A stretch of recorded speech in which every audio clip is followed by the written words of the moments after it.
Timekeeper will be Mike. We are on to item 2, which is the announcement of closed special meetings held to be held. I have a number tonight. The Risk Management Committee met on, I think that says June 26, 2025. Board members or committee members present included Delilah Holmes, John Kuchno, Stephanie Nestor, and Tim Hamilton. Jim, sorry. There's no vote to close since all Risk Management Committee meetings are closed. The reason to close was 11B-111, Section 4, Section IV, consultation with staff, personnel, consultants, attorneys, board members, or other persons in connection with pending or potential litigation or other legal matters.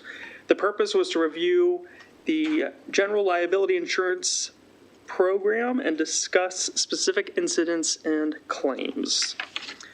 On December 11th, 2025, again, the Risk Management Committee met at CA headquarters. The members present included Sky Anderson, Michael Liebersuch, Jim Hamilton, Delilah Holmes, Sean McInnes, John Kuchno, and Stephanie Nestor. Again, no need to close that vote. And it would be the same reason that I just provided in the last one for the rationale for closing. On January 8th, 2026, the CA Board of Directors had a closed session. Yes, had a closed session. Members present included Sky, Reg, Karen, Delilah, Mike, Eric, Bill, and myself.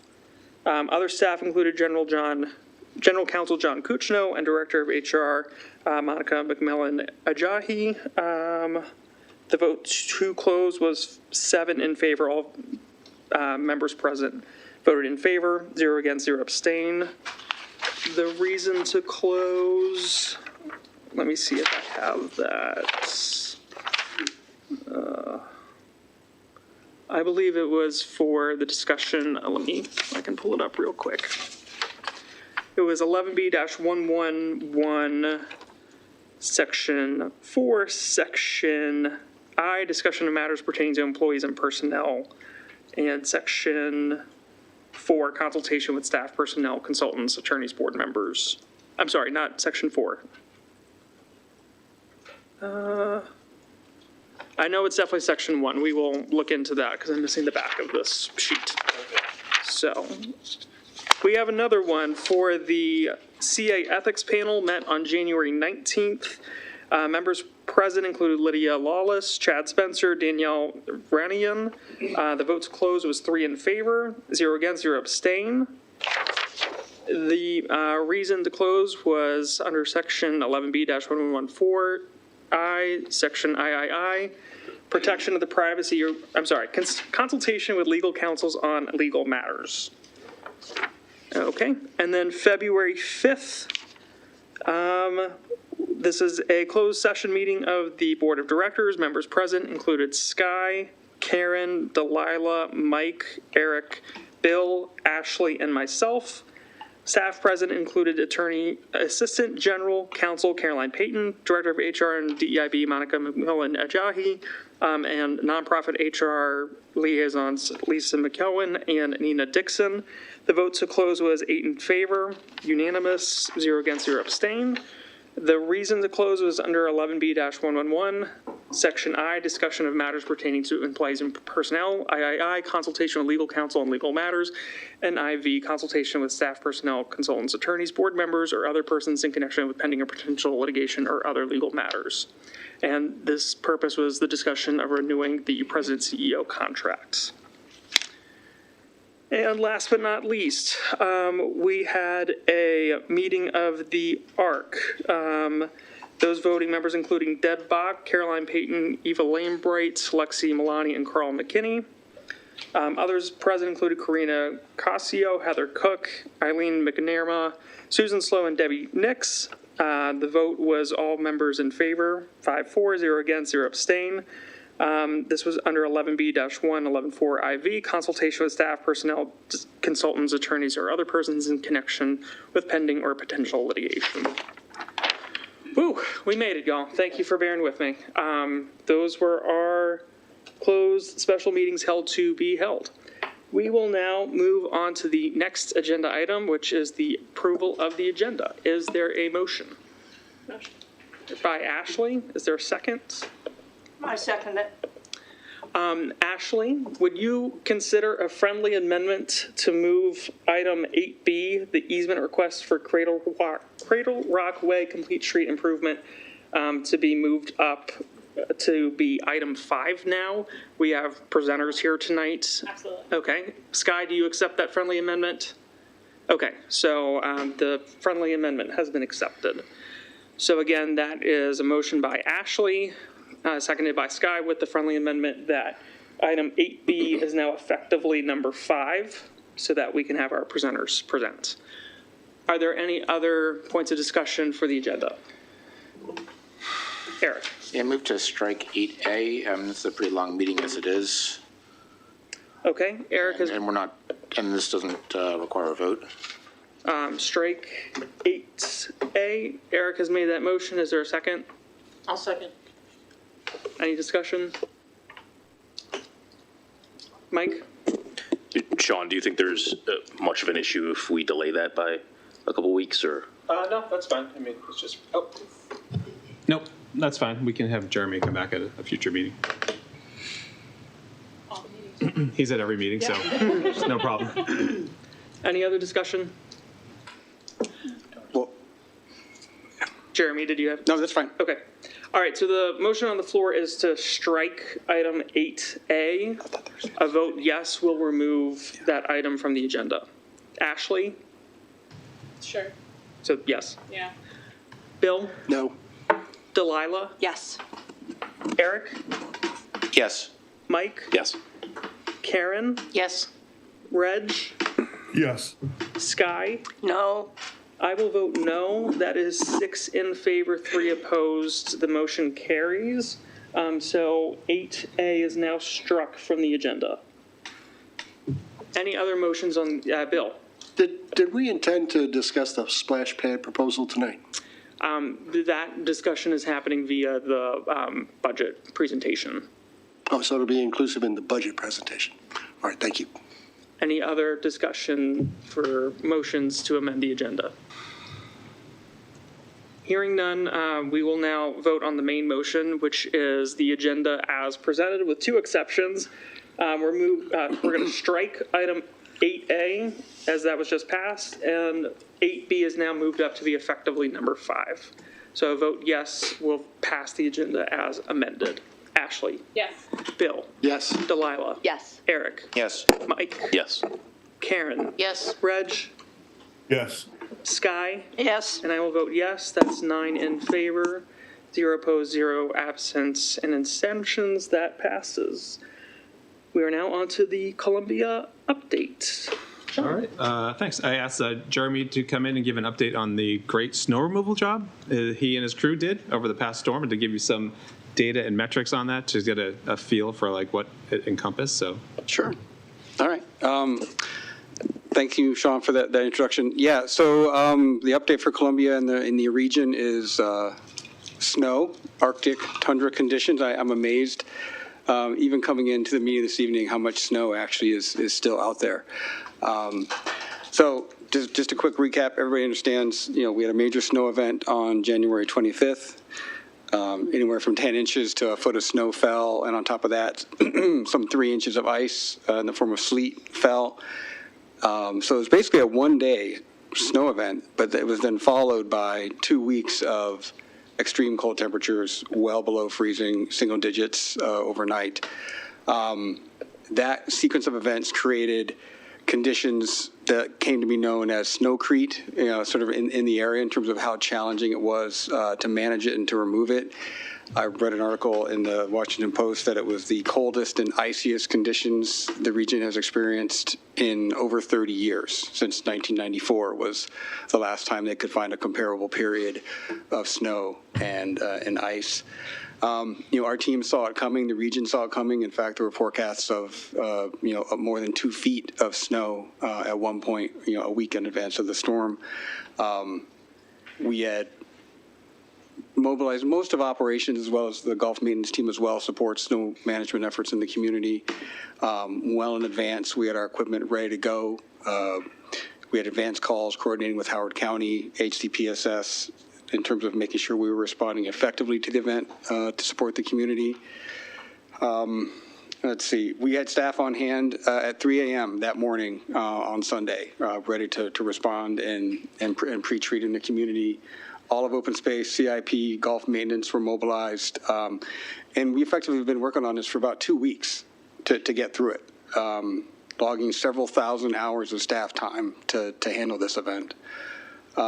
We worked through our priority lists in terms of how we triage responding to the event, given the severity of it, making sure we're working through the most important amenities and components and service offerings for the community. So that was the facility sidewalks, multi-use pathway, any sidewalks and pathways adjacent to schools. That was something that we actively coordinated on, especially later in that first week of the storm with HCPSS, making sure we were prioritizing pathways and sidewalks near schools was a focus for us. We had some 40 pieces of snow removal equipment active essentially for the entire 2-week period. Again, the conditions were really challenging. You all know this in terms of working with it, I'm sure, trying to dig out your own vehicles. So we had 40 pieces of equipment and we had almost 40 different things break on that equipment as we were working. We had a drive shaft fail on one of our trucks. We had shear pins failing on everything because the conditions were so challenging for all of our equipment. Some of it was not heavy enough to even move through the snow and ice that was there. And, just in general, the organization, again, golf maintenance, community operations, CIP, even our facilities team were active. These cold temperatures really stress our facilities. 5 degrees is really cold. And so we were making sure we had spaces within our facilities that we know were high risk for freeze conditions for water lines and for sprinklers. We had space heaters, we had staff doing inspections throughout all of our facilities for those weak points that we knew in advance from prior experiences with polar vortexes in the past. And we are so far, knock on wood, we've been pretty fortunate with our facilities as well. And then just in terms of the area of parking lots, of sidewalks, of pathways that we have to treat. So if you take the 100 plus miles of pathway and sidewalks, if you include sidewalks adjacent to facilities, if you take the area of our parking lots and apply just a foot of snow to that, that's over 7 million cubic feet of snow that our crew has been pushing around for the last 2 weeks to bring our community back online, if you will. That's just an equivalent, so that's 83 Olympic-sized pools all the way full. That's a football field with a 60-story building on top of it. That's the volume of snow that our crew has been pushing for the last couple of weeks in support of the community. So we thank everyone for their patience and as we work through this. And that's just a quick update on the snow event for everybody. So thank you. Very good. Thank you, Jeremy. They did a great job. Yes. It was really quick. That's like near my Yes. Thank you. Oh, thanks. Very good. All right, so we will move on to what is our new number 5 now, which is the easement request for Cradle Rock Way Complete Street Improvement. So, Sean and Jeremy again. Right on. Okay. All right. So we have a presentation this evening. We have Ms. Young and Ms. Wu from Howard County Traffic Engineering Division to present information on an easement request associated with the Complete Streets project in the village of Owen Brown on Cradle Rock Way. It's essentially sort of an improvement project that's been in the works for a long time, but a component of the project is a speed table, or essentially an extended speed bump at the base of the hill leading into Owen Brown Community Center. And they'll provide a brief presentation on that easement request for you this evening. Oh, good evening. Can you hear me? Is it? Pardon? All right, I just gotta talk louder. Yes, good evening. I'm Jennifer Wu. I'm Division Chief of the Traffic Engineering Division of the Howard County Department of Public Works, Bureau of Highways. Sorry, that is a lot to say. This is Ms. Yan Zhang. She is the project manager for the Cradle Rock Complete Streets project. So, as discussed, we're here to request granting of a perpetual easement for one of the raised intersections of this project at the intersection of Young Hart and the Village Board Center. yeah, the Village Board Center. Oh, I'm going to do a really quick, brief overview of the project because I don't know if everybody has been to our project meetings or not. So, Complete Streets project is a corridor project all along Cradle Rock Way to, the intent of the project is to bring down the operating speed of the roadway and to reduce some of the aggressive driving and crashes in the corridor. It's to make it more friendly for non-motorists, such as pedestrians and bicyclists. This project is broken down into phases. So the first phase is the raised intersections, the 6 raised intersections around the corridor.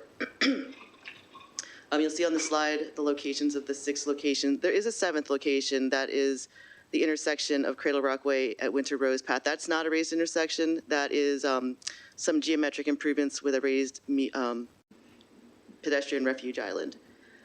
So as we go along around the corridor, oops, can you go back one? Like you can see the 6 locations are kind of evenly spread, and that is to bring down the operating speed.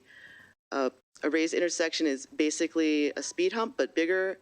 When I say bigger, I mean in the square footage. It's still the same profile. So it's a 6-foot parabolic rise from roadway surface to 3 inches, and then it's a flat top, and then it comes back down over 6 feet. We actually did recently install some on Phelps Luck Drive. We did not get the pavement markings in yet, so it's not quite complete, but if you wanted to kind of get the feel for them, there's some there. You want to go to the next one? So I am actually going ahead of the slide or behind the slide. So a portion of the work to tie in the intersection, I'm going to go right to Young Hart, is some driveway work at the driveway for the Village Board Center. I am going out of order. I am so sorry. It's okay. So, the tie-in work, because we can't just build it because then you're going to have some jarring. We do have to do some construction to bring that parabolic rise and fall back into the driveway, which also includes curb work and reconstruction of the ADA ramps. This is a rendering of what it'll look like. It's not quite what it'll look like because its rendering is 2D, so it looks rather flat. As you're driving up to this, there are reflective thermoplastic pavement markings and warning signs. There's advanced warning signs about the raised intersection as well. So as you can see, we added some crosswalks across the side street. We would have to replace the crosswalk you see now on Cradle Rock Way. And then you can see the little chevrons. They're bigger in real life. But yes, they are retroreflective thermoplastic, so as you're driving, you will see them at night as well. So here's the design plan, 2D layout. We have highlighted where we are looking for this maintenance easement. This is for, if there's a resurfacing project and it gets dug up, we would rebuild it. If the pavement markings fade, we would replace them and maintain them. That's pretty much it, and we can flip back to that if you have questions. This project's complete in design. It is funded for construction, so we are at the phase now where we're trying to secure our required easements, and we would hopefully be able to begin construction this summer. We would want to do it where we wouldn't be interrupting school traffic.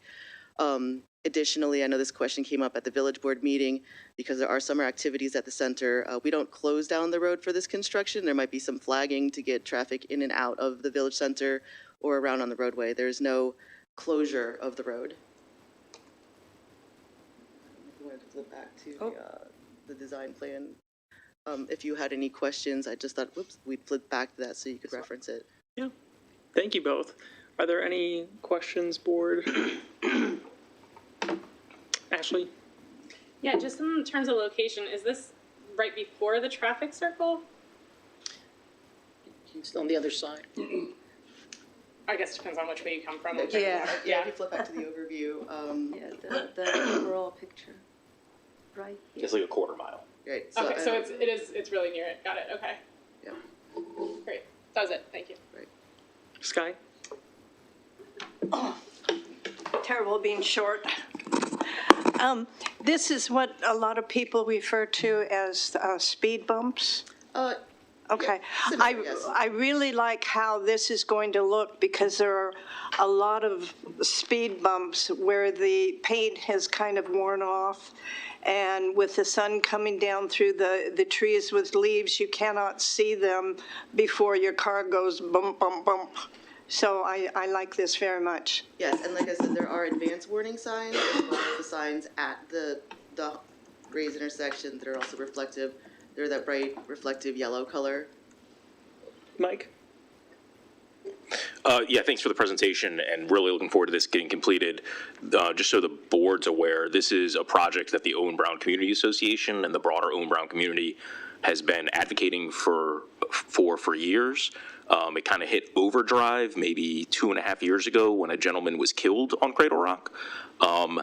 And it's just something we should keep in mind in the future. It's not really about this project. It's about our processes, that they're a bit overwrought, that a project that is being requested by the community is getting slightly delayed. Not very much. I don't want to oversell it, because even though it started largely with an Owen Brown Community Association, it had to come back through them again just to get this easement approved. And we might want to consider streamlining that at some point in the future. Any other thoughts or comments from board? All right. Well, thank you both so much for coming out tonight. Thank you, and we truly appreciate moving us up on the agenda. Yes, of course. Thank you. And I'm glad, you can share the appreciation for snow removal. It's been difficult. Snowcrete. Yes, very good.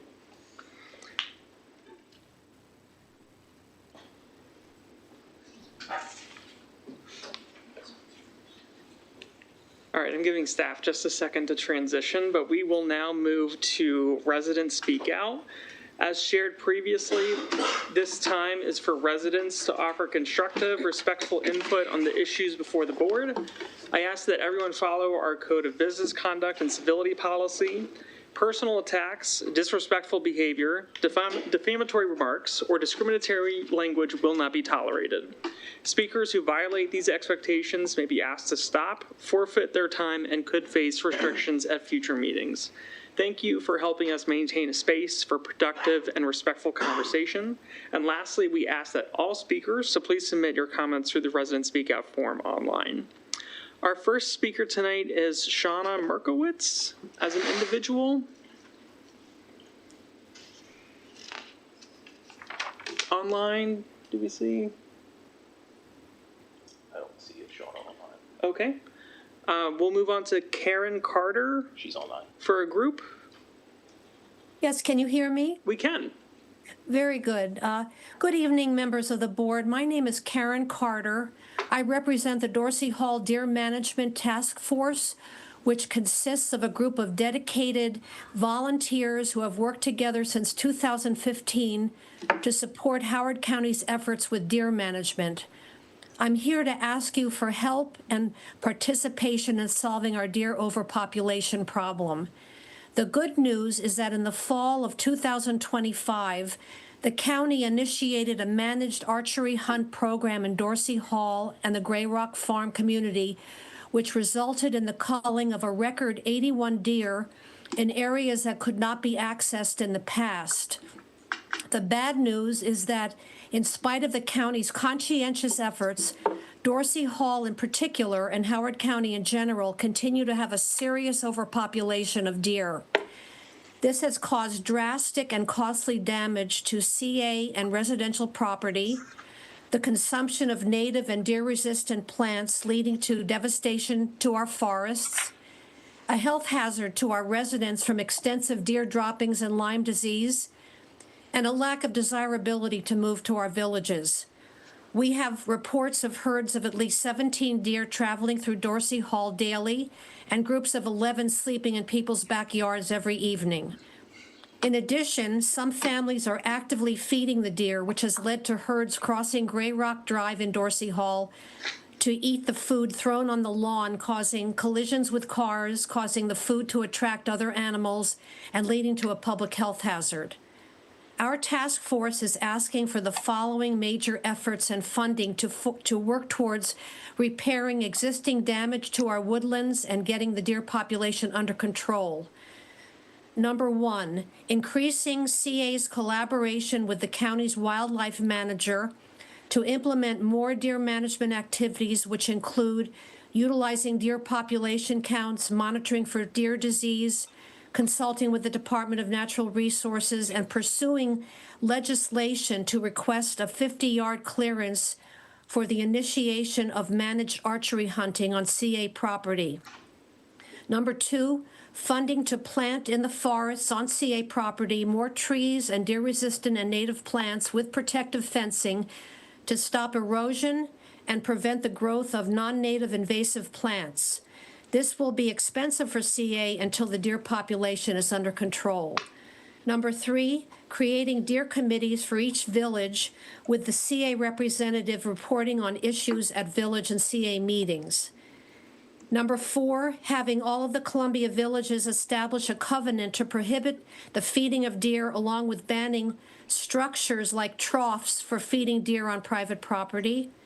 And finally, pursuing an ongoing education campaign for the public on the dangers of feeding deer. Thank you. Thank you, and please make sure, if you haven't already, to submit that online. I will. Thank you. The next I have is Sharon Boys for a group online. Hello. Hello. Good evening. Can you guys hear me? We can. Okay, thank you. Good evening, board members and Mr. McGinnis. It's been a while. Thank you for this opportunity. I'd like to start tonight by reading you a letter.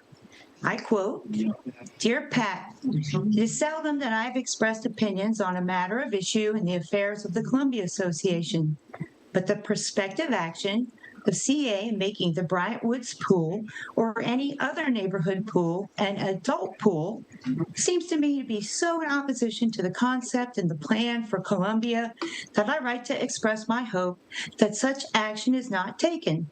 The pool in each neighborhood was provided as a neighborhood facility to provide family recreation as a part of the fundamental Columbia concept of building community among the people.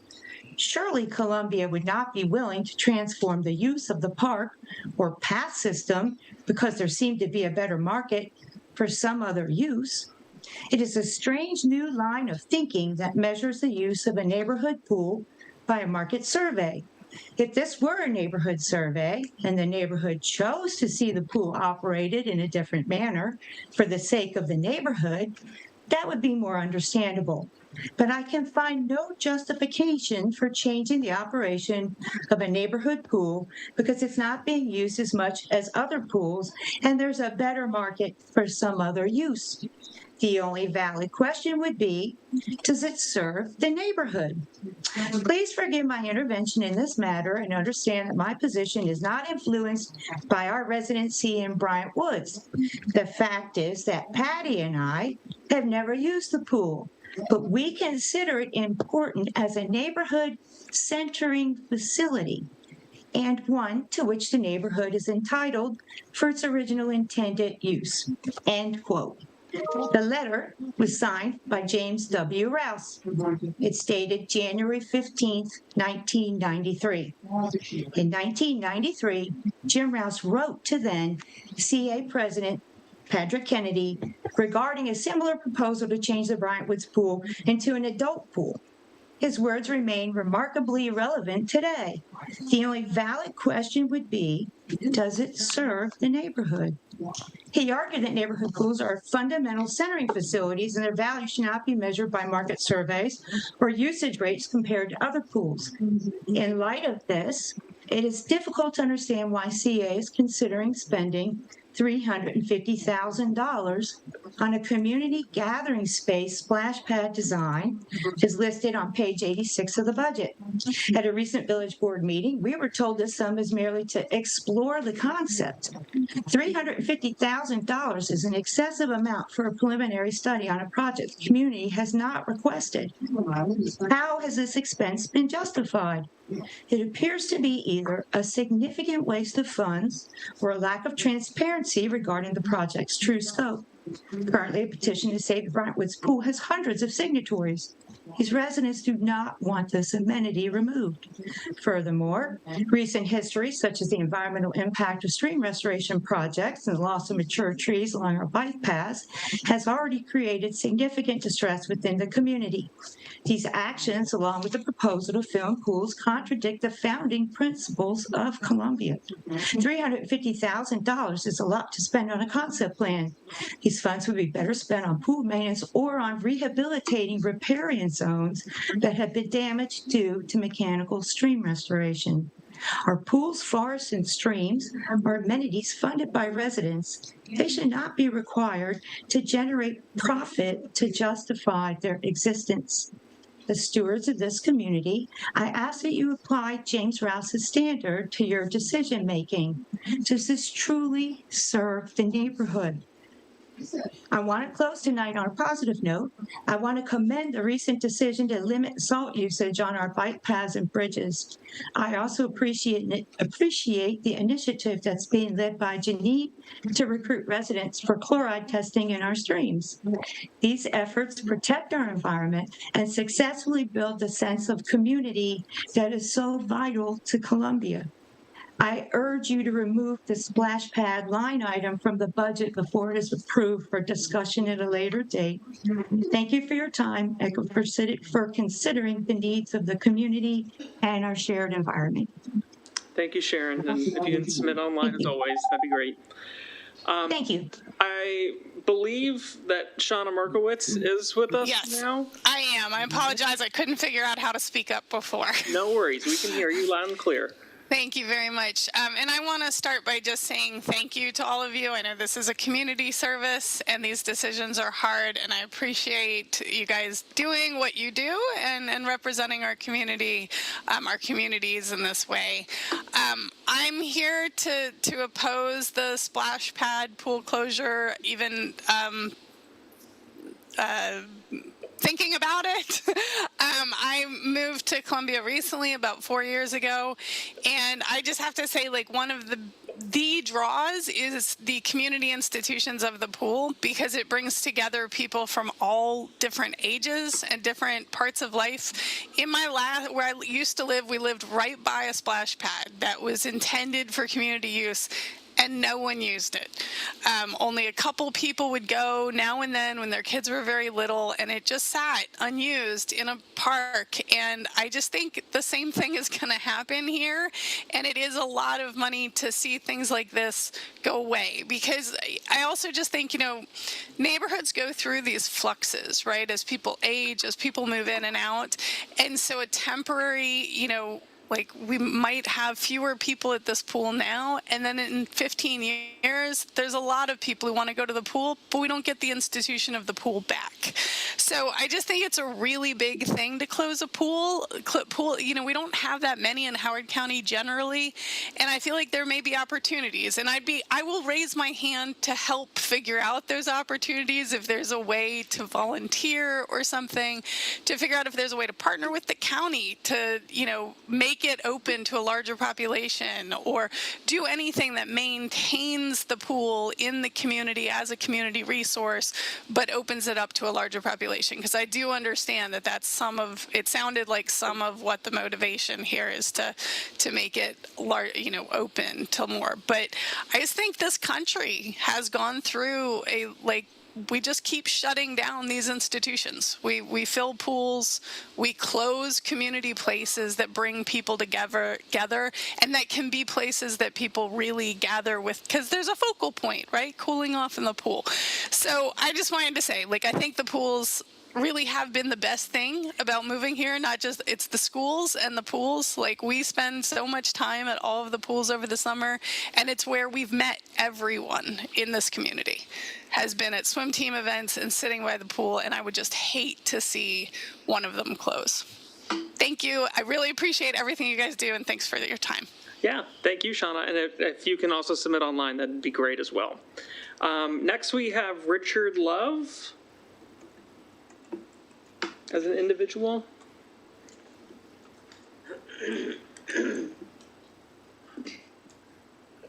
These remarks are with respect to the sustainability and watershed budget. My name is Richard Love, a Columbia resident adjacent to a popular CA path, the King's Contrivance Loop. My family has lived here since 1985, going on 40 plus years, now essentially half of my lifetime. Being near the Middle Patuxent watershed and the Columbia Association pathways were the primary reasons my wife and I moved here and were able to raise a daughter, now a talented naturalist. Over the course of this time, we have been able to observe up close and personal the steady degradation of our native open space habitat caused by many factors, two in particular being stormwater runoff and erosion and the proliferation of invasive species. When we moved to King's Contrivance, our stream tributaries were in relatively good shape, while ginger, trillium, mayapples, bleeding heart, Virginia bluebells, and a host of other native plants cover the forest floor. Virtually all of these marvelous species have now been driven to near extinction by brambles of multiflora rose, oriental bittersweet, garlic mustard, autumn olive, and Japanese stiltgrass.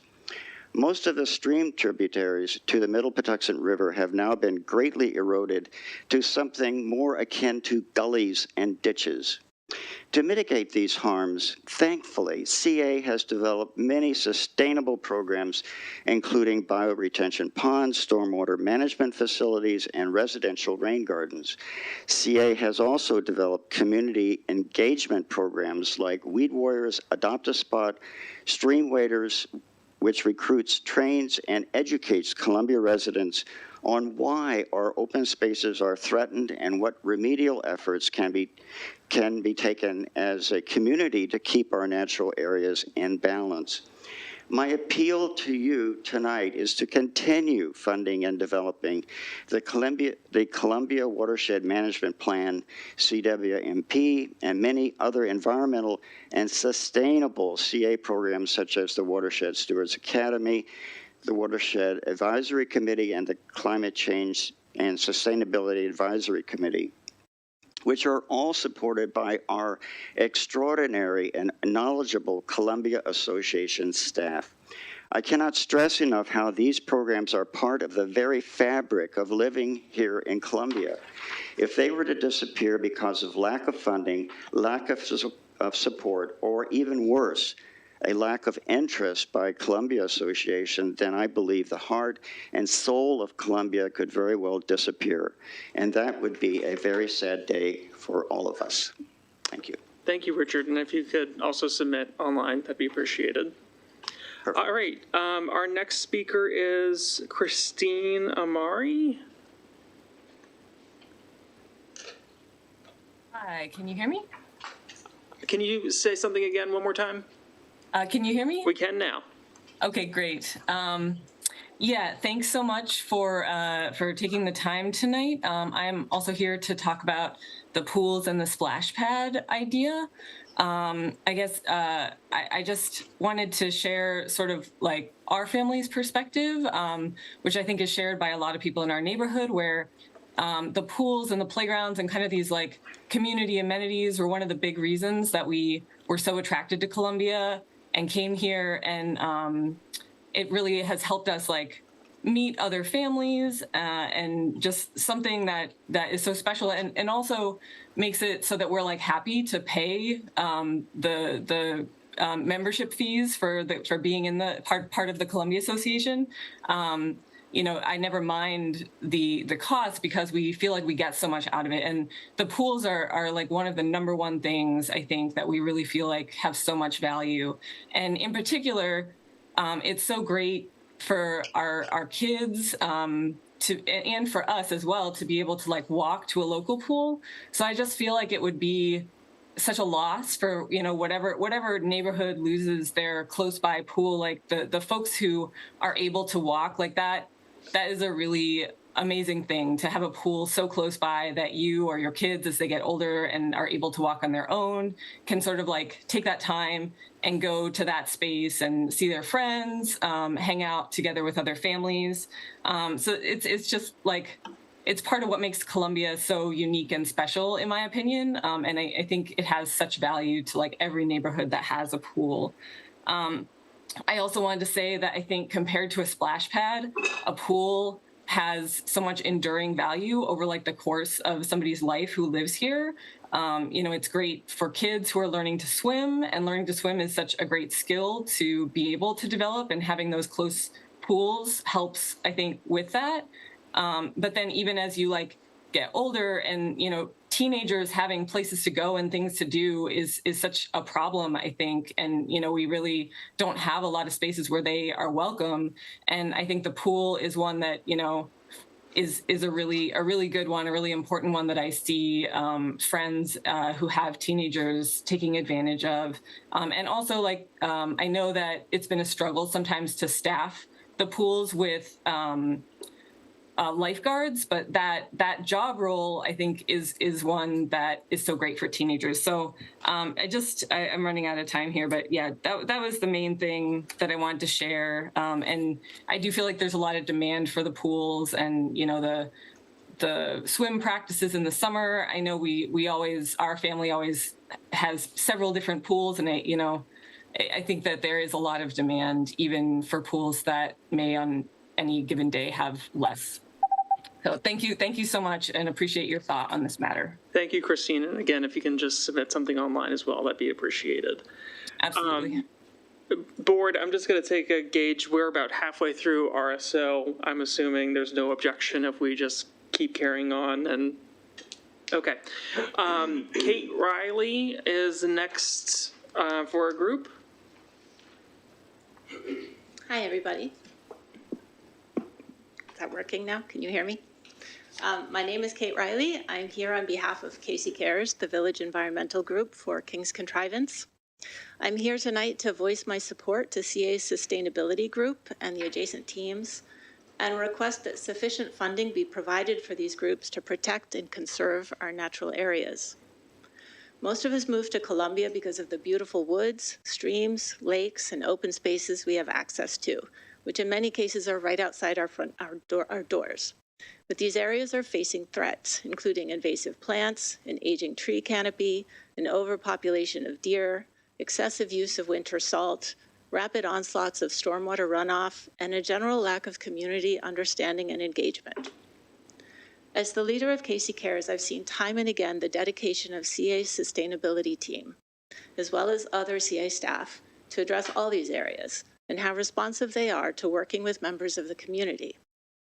I'd like to point out some examples of the work done by CA that supports the health of our natural areas, that has also engaged with CA residents and volunteers.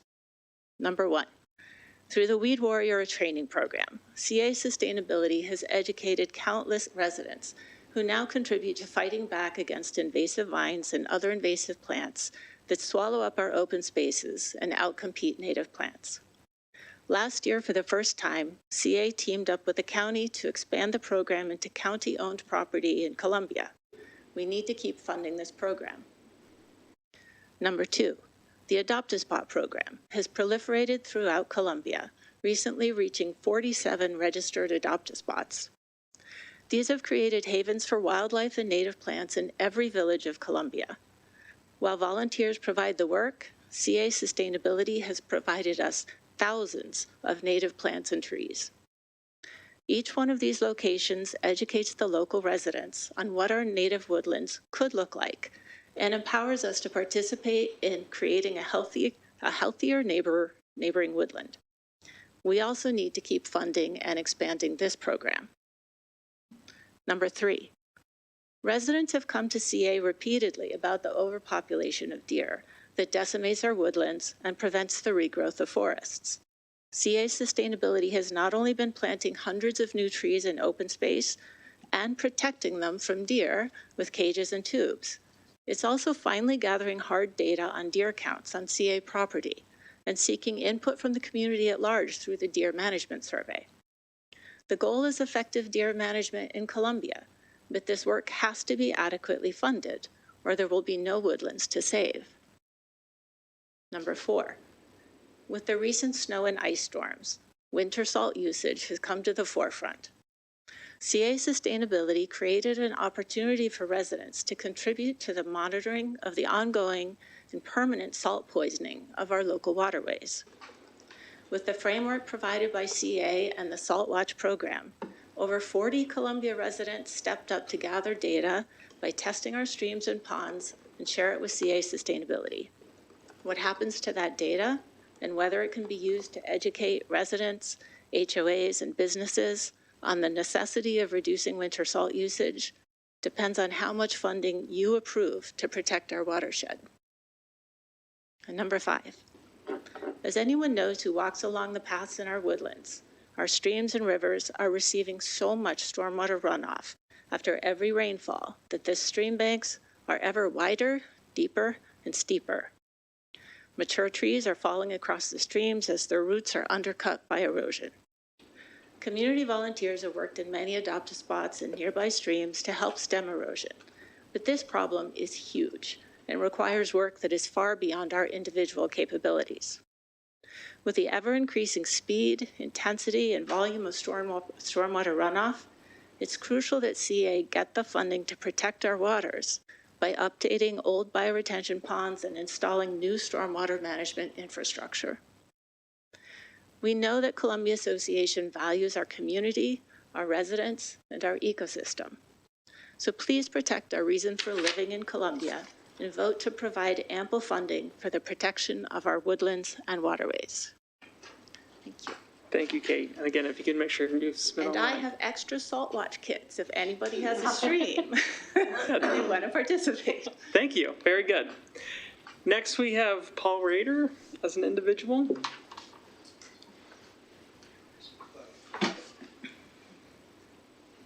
Hello, everyone. It's board members, President McInnes, staff. It's good to see you again. So my name is Paul Rader, speaking as a resident of King's Contrivance in support of CA's watershed programs and projects. So CA's local watershed is critical to our region as stormwater runoff from CA eventually reaches the Chesapeake Bay broader watershed area. Our waterways impact all residents and are impacted by all residents as they carry runoff from our properties, including pollutants in many cases, into the many streams and tributaries that intersect Columbia. Improvements to them benefit everyone and not just a select few. And one example of this past fall and into the winter, the CA Watershed and Capital Projects team showed its ability to plan and execute an impressive project in my actual neighborhood by addressing longstanding erosion and runoff issues by stabilizing a very heavily eroded drainage channel that ran behind 9 properties and was starting to erode into private property. The design plans were completed in September, and by January, there was a project put in place. And into the future, alongside volunteers and myself, we'll be converting what used to be a bare slope into a native meadow, so further improving that. In addition to that, we're bringing in grant funding to further improve open space.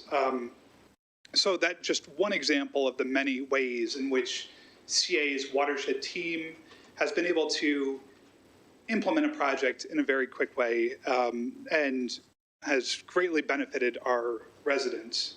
So we thank you for that investment into the community.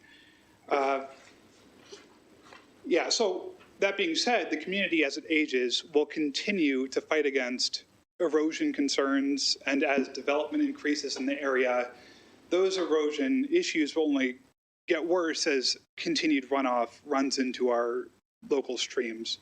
So that being said, I hope the board considers adequately funding watershed projects and programs, and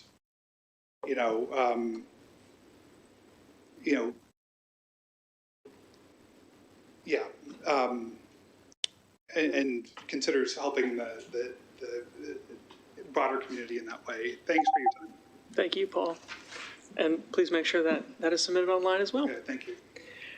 Next is Brigida Warren for a group.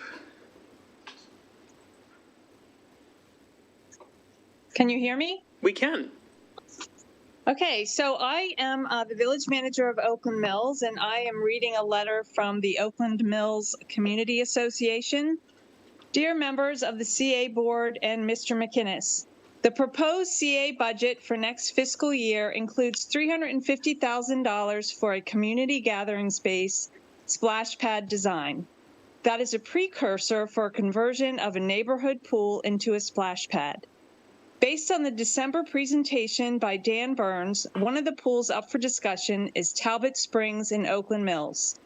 We want the Talbot Springs pool to continue to serve our residents as it has been for over 50 years. Our board would like to see greater use of this pool. We are against the proposed splash pad conversion. Based on firsthand observations over a few years of CA pools with splash pads, the pads get little use. Furthermore, the Stevens Forest Pool is just a mile from Talbot Springs and is often a top 5 attended pool. CA runs programs at this pool to attract attendance from throughout Columbia and has invested in heating the pool, adding a hot tub, and adding an event canopy. With strategic reallocation of programs and investments, attendance could potentially be more balanced between these two neighboring pools.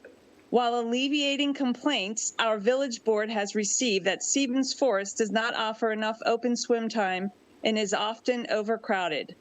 Conversely, closing Talbot Springs would likely add to the crowding at Stevens Forest, which already is beyond capacity to serve as the home practice venue for the Oakland Mills CNSL team. We have attached a letter which was sent with this letter to the board earlier today, from James Rouse to CA President Patrick Kennedy from 1993 concerning neighborhood pools. In the letter, he clearly states the function, purpose, and importance of neighborhood pools. We feel these points are still very valid in 2026.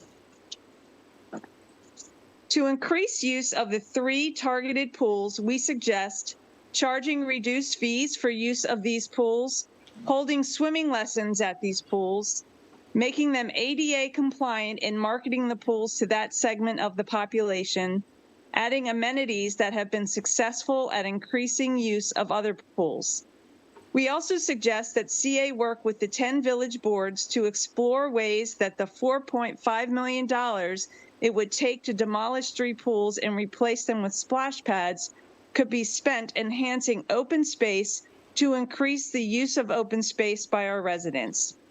Open space is the only amenity that residents get for their lien fee. All other amenities require additional fees. Increasing lien payers' return on investment of their lien fee should be a major goal of CA. We always look forward to working with CA on enhancing Columbia's status as a great place to live, work, play, and visit. Sincerely, Oakland Mills Board of Directors. Thank you all very much. Thank you. All right, and our next speaker is Ginny Thomas.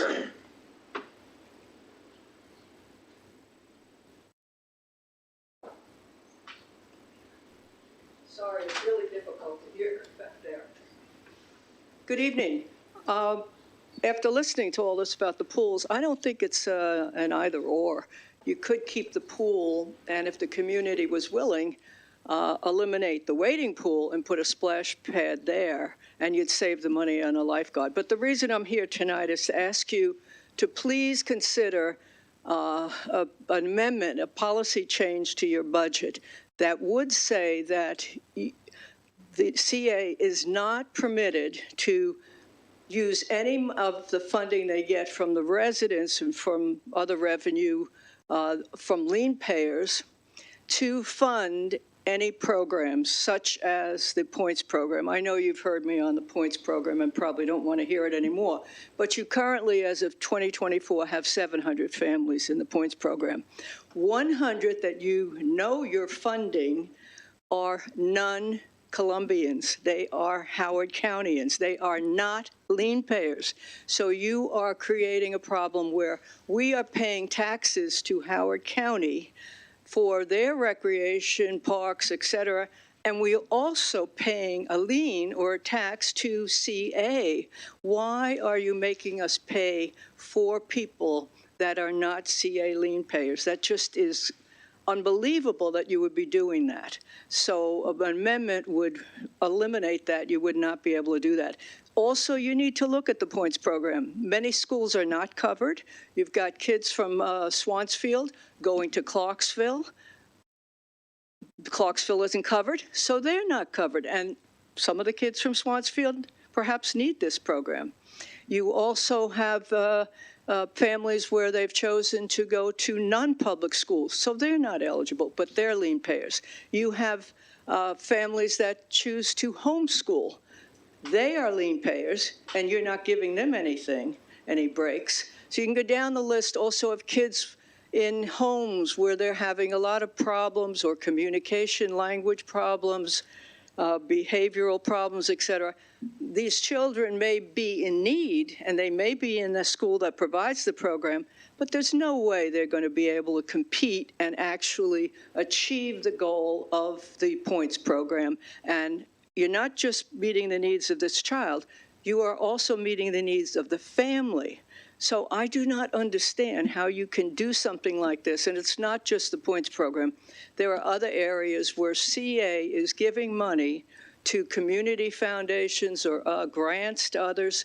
And are you receiving the guarantee that that money is only being used for lien payers, for Columbians? And I'd like to see those reports on the money that you've been already giving out, both the president's funding and the fund that you gave, I think, $125,000 last year. Jenny, do you have reports on that? You're at time. Okay. Thank you, though. And if you could submit online, that'd be great, so we have that in writing. I could what? If you can submit that online, so we have it in writing. Thank you. Board, I'd like to just do the consent agenda real quick. Are there any objections to the consent agenda as presented? Do you have an objection? Yeah, that was at the end of that was the end of Resident Speak Out, yes. Is there any objection to the consent agenda as presented? All right, the consent agenda will stand as presented. I'd like to call a brief recess until 8:05 according to the room clock. So we'll come back at 8:05 according to the room clock.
think so.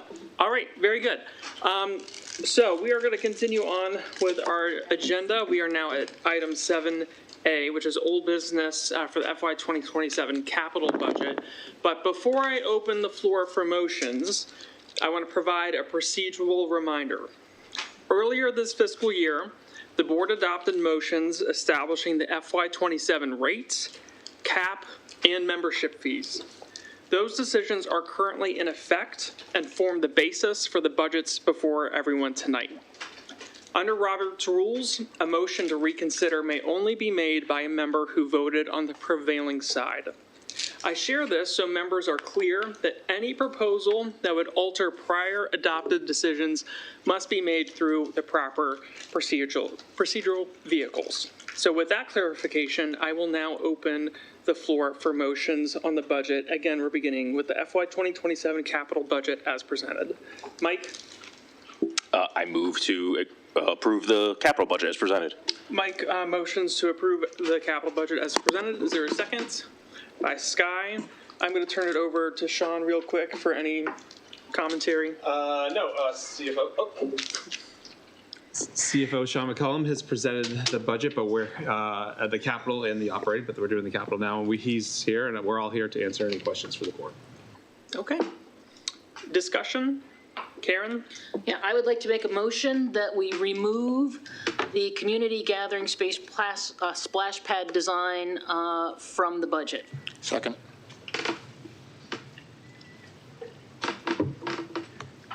All right, the motion is to remove the community gathering splash pad design. Did I have that right? Okay, the motion was made by Karen, second by Eric. Any discussion on this motion? I'm sorry, this amendment. Bill? Is this part of the capital plan, or because it's the design, isn't that operational? Which side of the house is this on? I'm going to... It's under capital allocation. It's under capital. Yeah. It's capital. Just want to make sure I had that clear. Thanks. Yep. Page 86. Any discussion on the amendment? Eric, first time? Yes, I'll point out that this particular splash pad design, we have an aquatics master plan. The aquatics master plan says we shall operate 23 pools. By having a splash pad design that'll replace a pool with a splash pad, we're basically going against our own strategy, our own master aquatics plan. So I don't believe this is the right time or the place to be removing pools, especially when we have a master plan that calls for 23 pools. Second of all, I'm concerned that when this was originally presented, the cost to do design work was $100K, and why did it all of a sudden boom from $100K for design work to $350K? So I'm especially concerned that the costs are already ballooning out of control for this. Any other discussion? Mike? Yeah, I think this is a good idea. It would really diversify community CA's overall portfolio of amenities. So instead of 23 outdoor pools, our community would have 22 outdoor pools and a really distinct park. I think that diversification would help us serve a broader range of demographics and interests. It would convert an expensive low-use amenity into a less expensive and higher-use amenity. So I think that's a win-win. Because it's less expensive to operate and doesn't have as much risk as a pool, it wouldn't need a fence. So it'd be available to all residents without needing a paid membership and be open for longer periods of the day and the year. I think a lot of the testimony we've heard, especially some of the emails we've gotten over the past couple weeks, identify reasonable criteria that need to be taken into consideration when choosing a location. Things like proximity to other pools and parking availability. I think those are all reasonable things to be considering, but we're not at the point where we're choosing a location. And funding this capital project would kick off a process where we go through that in a really deliberative manner. So I think that's a good idea. Adding a splash pad and replacing a pool with a splash pad, it's not going to meaningfully inhibit anyone's ability to swim in Columbia. There's still going to be almost 24 pools in Columbia, and they're all going to be nearby to wherever anybody lives. So taken together, I think it's a really good idea. Anecdotally, my kids are really excited about this. I would be really excited about taking them to it. So I think we should keep this in the budget. Reg? Okay, I thought originally the whole idea was that we were going to get a concept, an idea. It was something that we were tossing around. I didn't realize that it was something that we were going to put in the budget. We were going to vote on a plan. But either there or what, I'm confused, or not really confused. I'm just concerned that the villages, the residents, and just overwhelming number of people have said, hey, we have no interest in this. Why are you doing this? And I think we ought to listen to our residents every once in a while. That would be a good time, because I think they're telling us that this is not something they want. And for us to continually to want to steam ahead with something that is outside of the desire of the people who put us here in office is not a good thing. Also, I think when we start looking at the cost of the splash pads versus the pools, I think if we also need to take into consideration the injuries that may come along with that, because in the pool, in the splash pad, I just think we need to slow down a little bit, consider this. I don't see a reason to vote on it tonight. That wasn't the original plan, and I just feel like we're kind of sneaking it through, and I think people are kind of watching and considering that, just watching to see what we do. I think we should listen. Any other discussion? Sky? First of all, Mike, thanks for taking the words out of my mouth. I concur with what you said. I have changed the name of this from Splash Pad to Splash Pad Park because it is more than just a splash pad. I think there's a potential for having a baseball diamond, picnic tables, pavilions, tennis courts, just plain old grass to play on. And that would be used much more during the year than a pool. It would also be a way to sort of recognize or thank those who are not CA members, in that it is another amenity that non-paying residents can use besides all the wonderful events that we have at the lake. Any other, Bill? I just wanted to share my experience with this. In Wild Lake, I've engaged in a fairly robust discussion with, I think, almost everybody in Bryant Woods and many other people in the other parts of Wild Lake. And I just wanted to share what I've heard from my village. And I will tell you this, everybody who lives within direct line of sight of Bryant Woods is opposed to anything happening to Bryant Woods Pool. But most people that I've talked to in Wild Lake believe that there is some merit to a splash pad park kind of amenity somewhere in Columbia. That many believe that there's just a huge parking problem and a traffic problem at Bryant Woods, but somewhere it may be valid. And I will be honest with you, there are more people in and around Wild Lake who confided with me and said, this really is a good idea. Just outright, yes, we should do this. They weren't very particular as to where the location would be, but they were very forward in saying, yes, we should do something like this. There is a mixed bag out here. I think tonight we heard a lot of one side from residents speak out, and that's fine. But I want to let everybody know that in my engagement with the community, what I heard from the residents was a broad spectrum. There are people who outright supported it. Many people believe that it was a good idea to have somewhere in Columbia. But I will tell you, the people who are very local to Bryant Woods, like I said, direct line of sight, were not very happy with the idea of anything happening in Bryant Woods. So I just want to provide that commentary to folks so they understand where Wild Lake is on this. Thanks. Thanks. Any other discussion? Ashley? Great. So I'm going to try to get through a few bullets. So I want to acknowledge, obviously, we've had a fair amount of residents that have been mobilized to come out and speak to us between tonight and also at Town Hall, and they were upset. I also would have been upset if I was those residents, because many of them came to us and they were under the belief that we were voting tonight. We're removing the Bryant Woods pool, right? Like that was on the docket, and it's not. We're not voting on a location. I repeatedly explained at town hall, this is purely to get a well thought out, understood concept plan of what is actually feasible in neighborhoods that would be interested in having it, to allow ample period for community input. That's another source of the feedback that we've received, is that why would you do this without getting any neighborhood feedback? But there's no need for Columbia Association staff to create a mechanism for community feedback until the board affirms that we are interested in pursuing this plan, which is, again, what we are actually voting on tonight, not a location, or even if we are pursuing doing the splash pad. Another reason I would be upset when I was those residents coming up, I saw the Bryant Woods petition, which falsely claims we are removing trees, right? That is not part of the plan. I can see why they saw that from some of the drawings, but that is also not part of what we're planning to do with the potential splash pad that would occur. Additionally, Colorburst Park has a fantastic tiny splash pad that stays busy all of the time.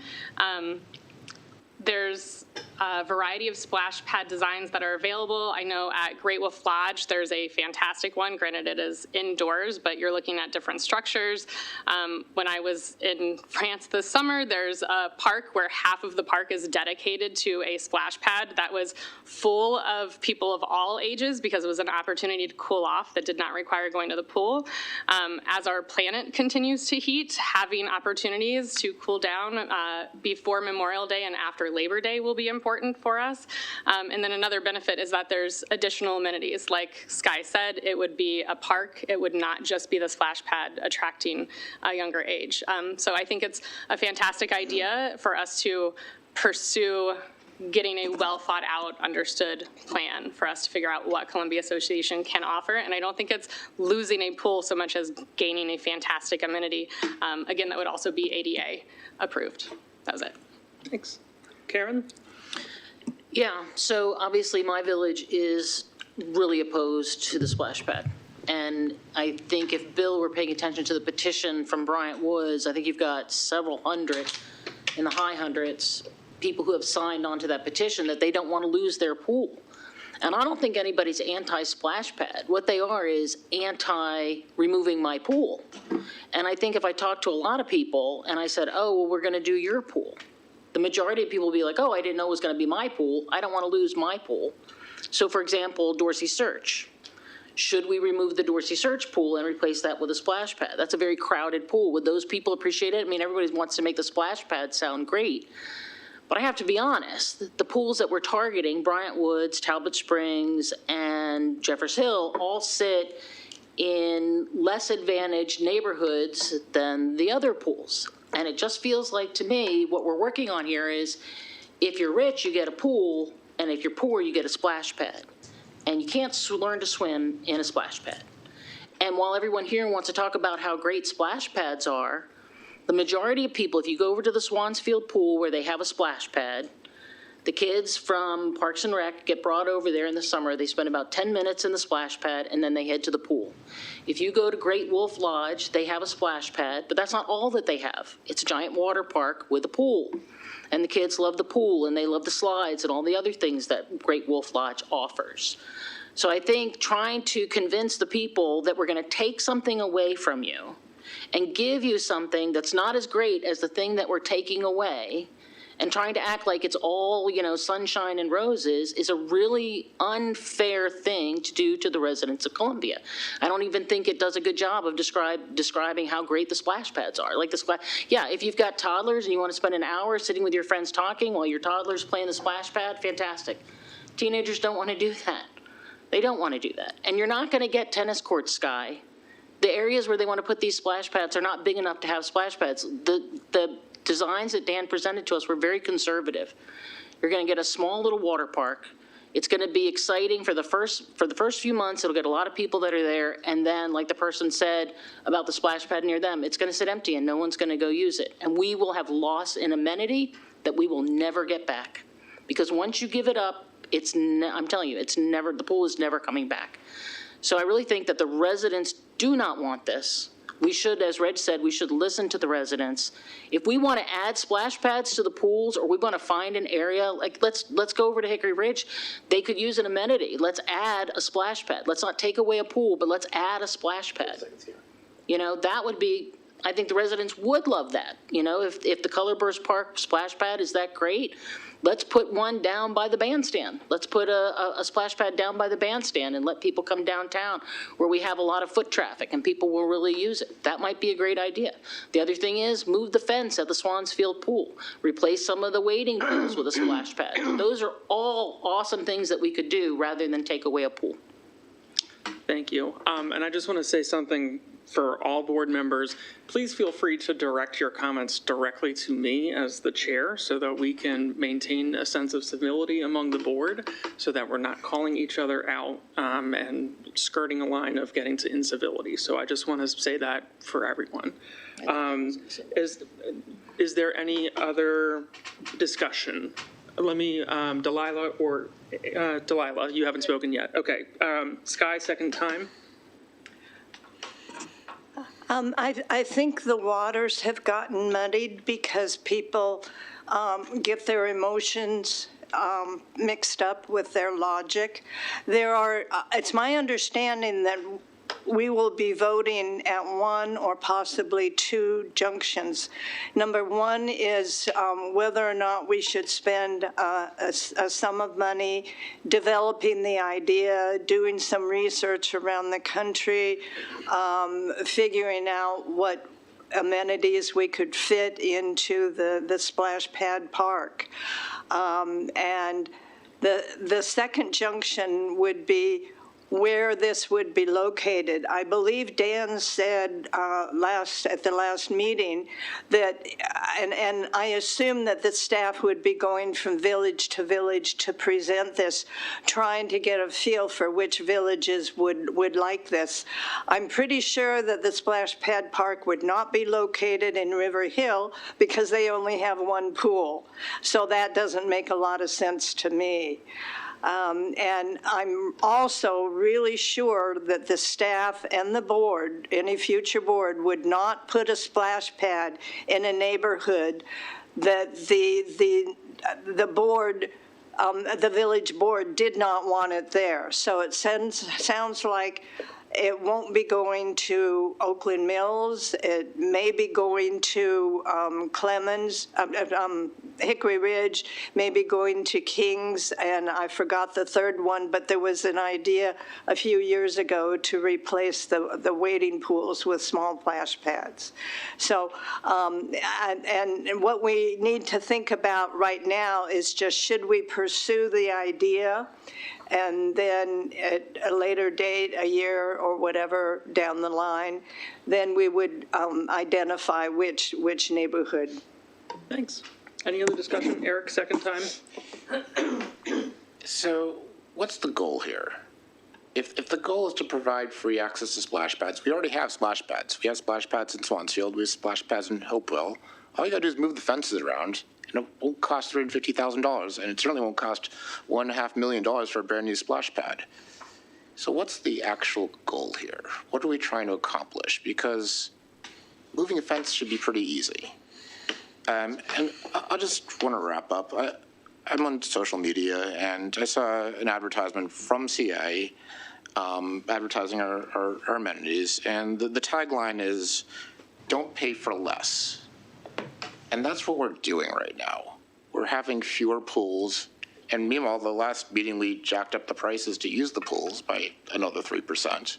So we're making our residents pay more. And now, if we take away the pools, or one of the pools, they're getting less. So why are we going against our own advice and making our residents pay more for less? Don't pay more for less. Keep the pools. Get rid of this line item. Thank you. Thanks. Any other discussion on this amendment? Okay, very good. So the amendments that we have been discussing, again, is to remove the community gathering splash pad design A vote yes will remove the community gathering splash pad design from the budget. A vote no will keep it in the budgets. Is everyone clear what a yes and no vote will do? Sky, are you clear? Yeah, I'm good. Okay. All right, Ashley? No. Bill? Yes. Delilah? No. Eric? Yes. Mike? No. Karen? Yes. Reg? Yes. Sky? Tell me again. Do you want to keep it in the budget? Yes. You want to keep it in the budget? Do you want to remove the line item from the budget? Sorry. No. No. Then you vote no. No. And I will vote no as well. So that is 4 in favor, 5 opposed. The motion fails. We are back on the main motion, which is 7A, the capital budget as presented. Eric? Yes, I move to add an additional $105,000 to the Columbia-wide play areas. The current allocation of $630,000 allocates money to upgrade 6 of the play areas, yet 7 of them are deemed to be in very poor condition. So I feel like this is the equivalent of gaining 6 yards on 3rd and 7. So Eric, I apologize, I should have added this as part of my preamble. If you're going to do an addition for an additional funds, I'm going to ask, where would you like to reallocate? I think you said $105,000. Where would you like to reallocate $105,000 from? Okay, I will reallocate it from the, I'll reallocate $350,000 from the headquarters vision room AV modernization. Everybody seems to be able to hear me, so looks like our AV equipment's pretty good. So let me make sure that I understand, because I heard 2 different things. So you wanted $105,000 for the Columbia-wide play areas from the HQ AV? Yes, and return the rest to covering the cash deficit. All right, okay. So you want to, let me make sure I understand. You want to zero out the HQ AV modernization? Yes. Okay. Transfer 105 of that to the Columbia-wide play areas and use the balance to reduce any cash deficit. All right, let me make sure I have the motion correct. So you're motioning to zero out the HQ AV modernization, move $105,000 to the Columbia-wide play areas, and then the remaining amount to the balanced cash deficit. Yes. Okay. Is there a second? Oh, I second, sorry. I'll second it. Sorry, Reg, I heard a second from Karen first. Okay. Is there any discussion? Eric? So the current budget, we have in the current budget, 7 of our players are in very poor condition. There's some additional players that are just in poor condition. And yet we've budgeted $630,000, which covers 6 of them, but not all 7. I think at the very least, if we're spending money on splash pad designs, we should at least be spending money to make sure none of our players, none of our tot lots are in very poor condition. These are important amenities. We should make sure that we should be making sure that every play area is in good condition. And the fact that we're just repairing 6 of the 7 in very poor condition is the equivalent of gaining 6 yards when it's 3rd and 7. Any other discussion? Mike? Sean, I know this is a last minute thing, so you might not have an answer, but could you or the staff speak to the impact of both removing the AV upgrades and or, would adding this amount accomplish Eric's goal of getting to additional play areas, or is there like a different constraint beyond just invested money, like staff capacity and things like that? Well, Jeremy can speak to the players, and I can comment on the AV in this room. So, Jeremy, go ahead. Yeah, so, in terms of the funding that's allocated right now or requested for the play areas, I think it's, $630,000 currently in there for 6. So we tried to provide as much detail as possible substantiating that request in terms of the 7 that are currently in our assessment inventory and they're very poor condition.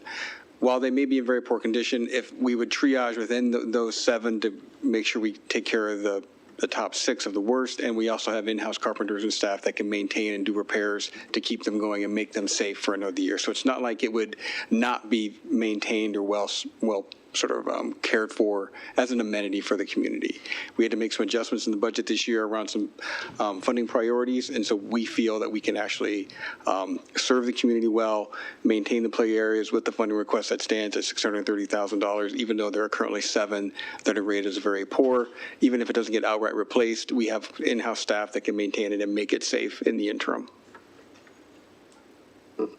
And I mean, I think the board has seen over the years the quality of the broadcast that we have is, you know, for an organization of this size, and the impact of the work that's being done is low quality.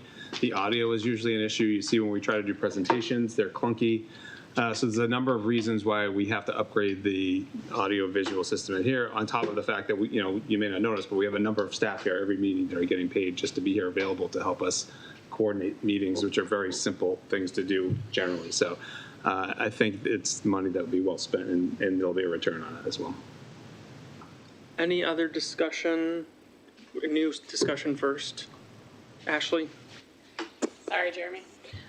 Can you elaborate on what very poor condition and poor condition constitutes? Like, how is that grading decided? You mentioned safety, but I'm under the impression nothing's unsafe right now to be used.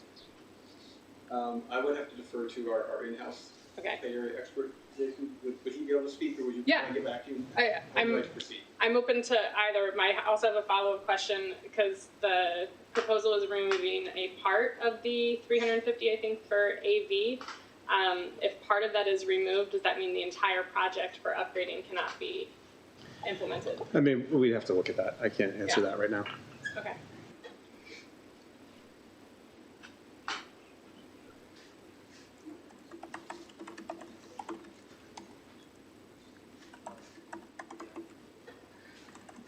Can you use that mic real quick? Yeah, great. Please. Sure. So very poor is something that we consider is at the very verge of failing. So they go through and do an annual structural inspection of the play areas. And if there's like severe rot in the posts that hold the fort up, we'll consider that very poor. There's 7 other posts holding it up. So, we don't have to necessarily take it out of commission right away. And if it's in poor condition, we consider that probably in a year or so, something may happen to it. Got it. So 5 were considered poor condition as of last year. The 2025 annual inspection. Okay. And we re-inspect in February and March, so they're currently, as soon as the weather lets up, we're going to be re-inspecting. Got it. Okay. Thank you. Any other new conversation?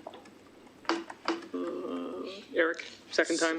Yeah, so I'll point out that last year we actually upgraded 7 of them. So last year's budget actually had $736,000 for upgrading play areas. I think we should be committing at least the same amount this year, and making sure that any play area that's in very poor condition is a candidate for upgrade and gets upgraded, so that we don't have play areas in very poor condition. Any other discussion?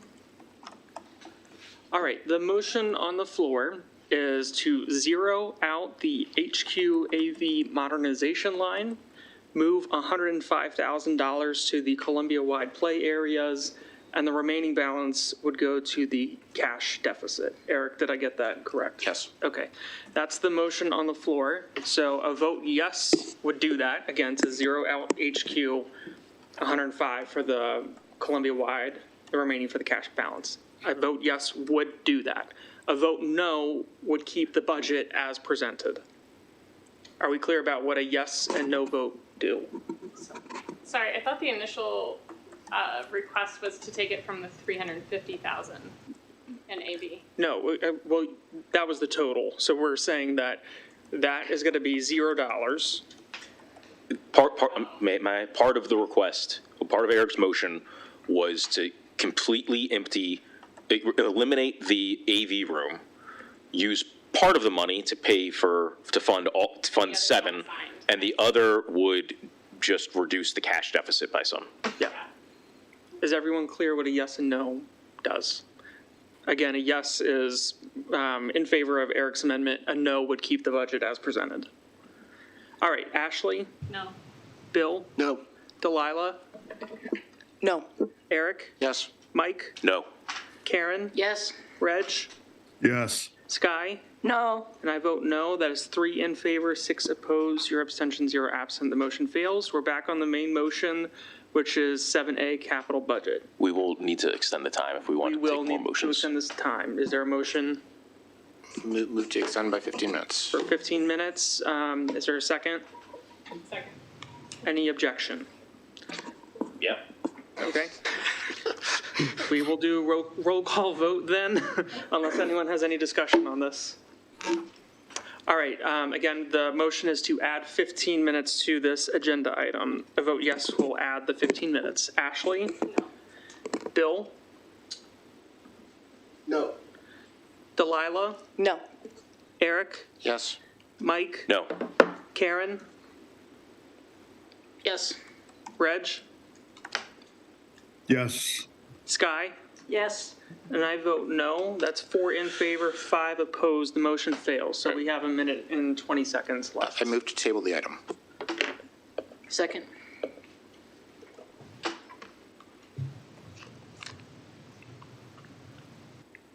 I'm sorry, 1 second. I think, are we voting to table? All right, so the motion is to table the capital budget as presented. So a vote yes, we'll table this. And a vote no, we will carry on. Ashley? No. Bill? No. Delilah? No. Eric? Yes. Mike? No. Karen? Yes. Reg? Yes. Sky? Yes. And I vote no. That is 4 in favor, 5 opposed. The motion fails.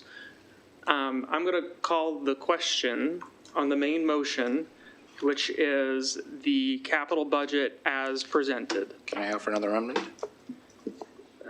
Is there a second, since I called the question, is there a second to call the question? Yes. So calling the question is a motion to end debate. So I made the motion, Mike has seconded.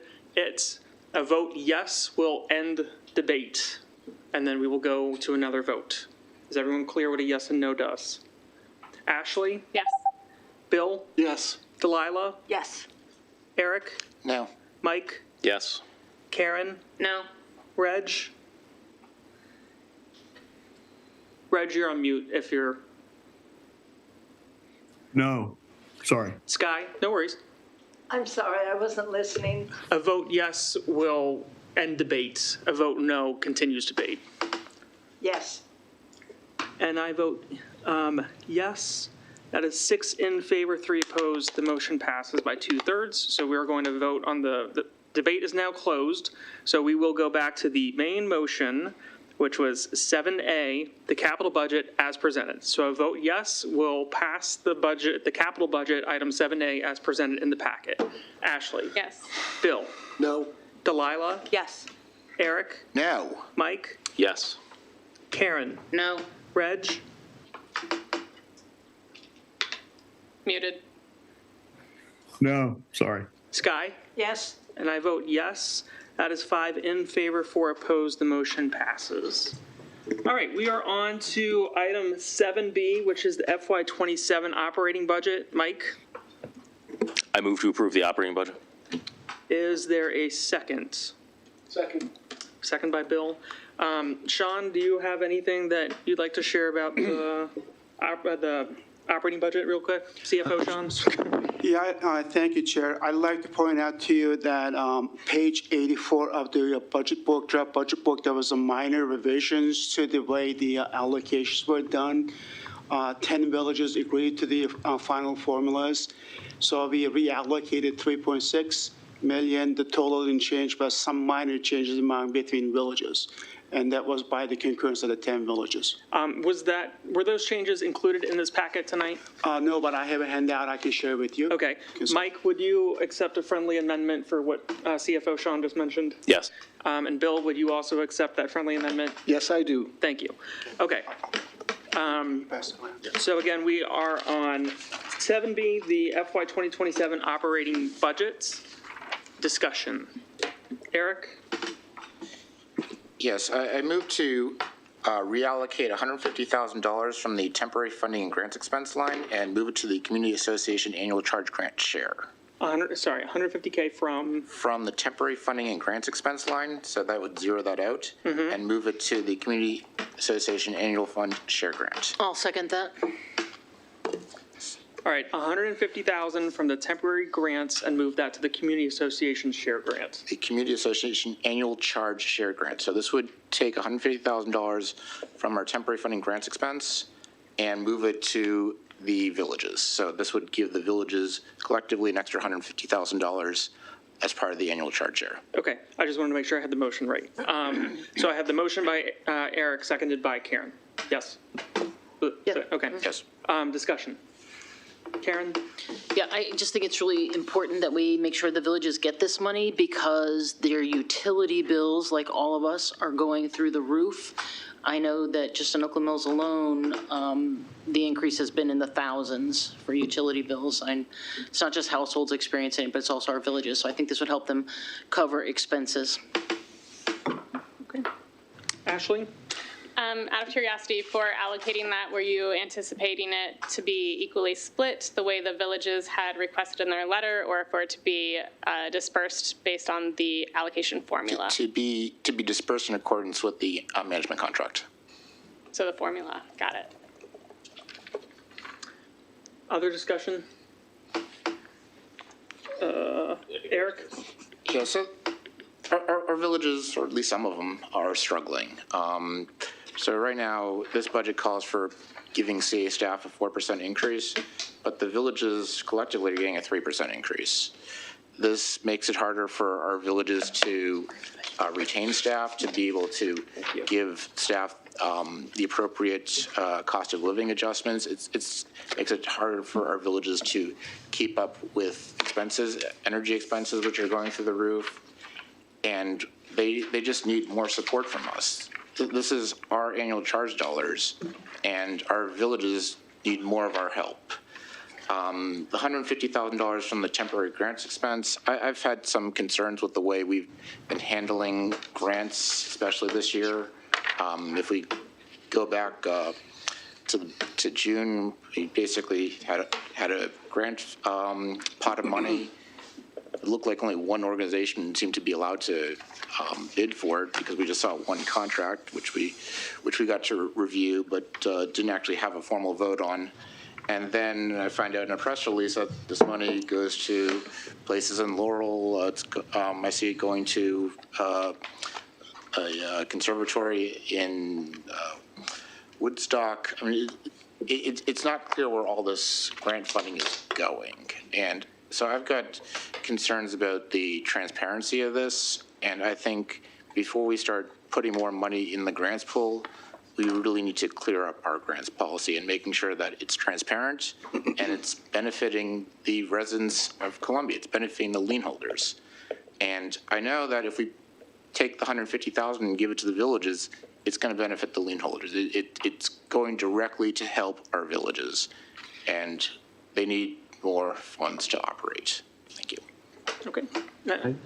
Correction. Sean? So, Eric, that's inaccurate, what you're saying about the grant funding. As you will recall from the June meeting, the board voted to allocate the money to the Community Foundation. The Community Foundation matched that funding. So, yes, part of what their match went to areas outside of Columbia, but also a lot of their match money went to Columbia. So we actually enhanced the grant money the board provided. So I just wanted to clarify that. Thanks. New folks. Sky. So you said that the villages are aware of this and are in favor of it? Yes. Can Mike, I clarify that? Yeah, clarify. They're aware of the piece of paper you're holding.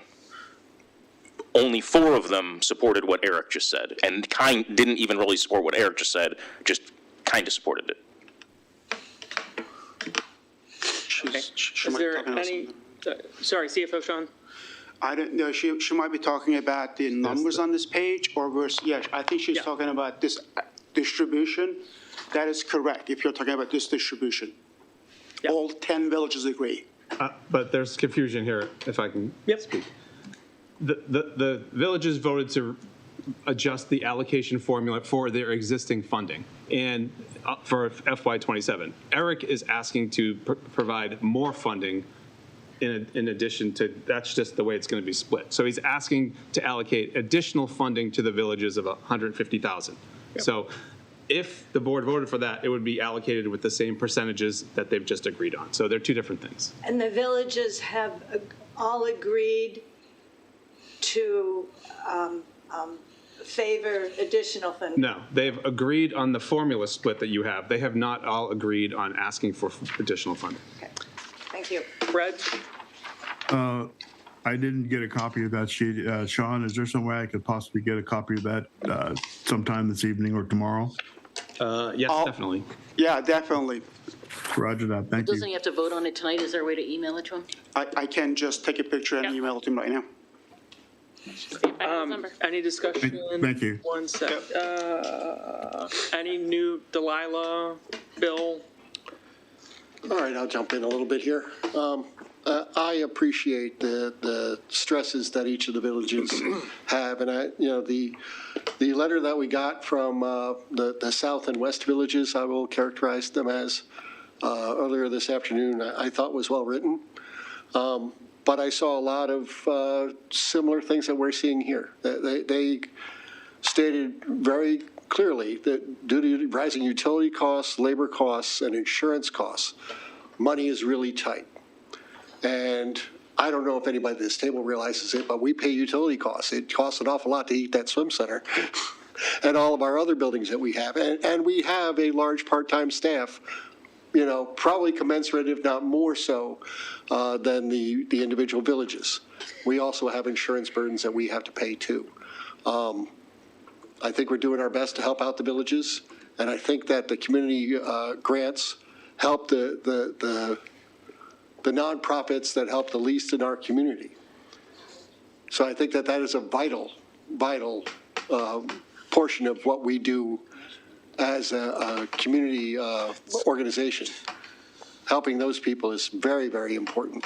And I understand what's going on with the villages. And I think that next year, we really need to take a look from the jump as part of our strategic plan in September at what we're doing with village funding. But we are where we are on the budget for this year. So that's my 2 cents. Any other discussion? Eric, second time. So I just want to clarify, yes, the villages are struggling. And when we're struggling, it means we should be giving them more money, not just giving it out. Because if you recall during COVID, when we had grants, we were all struggling. So we pulled those grants back in and we started making sure that we had enough money to survive. It's sort of like when you're on the airplane, make sure you fit your own mask first. Same concept. We need to make sure that our own villages are successful, and we need to make sure that we're successful before we start helping all kinds of other outside entities. Sean, to your point, we never took a vote in June. I've got the minutes right in front of me. The action says, I'll say, quote, Board Chair Sullivan conducted a straw poll, that's not a vote, which resulted in guidance that the board would like representation from CA staff on the grant committee, that there is no guidance on grant requirements, awardees should align with the CA strategic plan, and that the project serves Columbia. The entire discussion and straw poll could be accessed by the hyperlink. There was no formal vote. So I want to make sure that if we're doing grants, that we do it transparently, and we're doing it to benefit CA, the residents that live in CA. That being said, it's clear to me that given the higher energy costs, given the higher labor costs, that the villages need more of our support. And this $150,000, if we transfer it to the villages in accordance with the management contract, will go a long ways to helping at least all the villages, but especially those that are struggling to make ends meet. Sean? Sure. As the board knows, we started this budget process back in September. We had a lot of outreach. We had 2 town hall meetings. Nobody has heard from the villages about any requests for additional funding in all of that time. I actually met with the village managers yesterday at their annual monthly meeting. I asked them if they had anything to bring back, anything to discuss. They did not have anything to discuss. They submitted a letter today asking for additional funding, and they're not completely clear about why that is. So there's not enough time for us to have a discussion to see if there's something that CA can do. Are they doing things as efficiently and effectively as possible? As you remember, last year, as part of the facilities study we conducted, a 10% increase in their utilization of their buildings would generate about $300,000 in revenue. That is an option that the villages all had to generate more revenue. We don't know if they've pursued that. So there's a number of factors here. It's late in the game. I think if we were to come before the board to ask to allocate more money at the last minute, the board would be skeptical without us providing a factual rationale for why that is. So these are just some items to consider. So we've been really deliberate in our approach. It's been a long process intentionally. And so, when the board wants to take some action or make, kind of spur of the moment decisions, there's a lot that goes into this budget that I think they should take heed of what the staff has put together. So, thank you. Karen, second time. Yeah. I'm sorry, I lost my train of thought. I was focusing on what Sean was saying. I don't think that they would have come to us in September with their BGE bills because everybody didn't start experiencing that till Christmas time. That was a late season gift from the state legislature that I'm not sure that they're actually fixing. So to ask, and it's my understanding that is specifically why they're asking for the extra funding is about the utilities. And then my other question would be for Sean McCollum. Is how much, I'll try to talk in terms that I understand.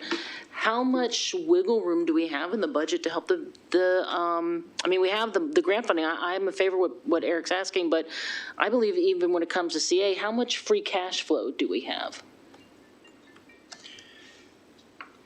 Right now, when you talk about free cash flow, the statement you see on the budget book, we are showing for FY27 a deficit. What page is it on? Do you know? 21. Yes. 21? Okay, thanks.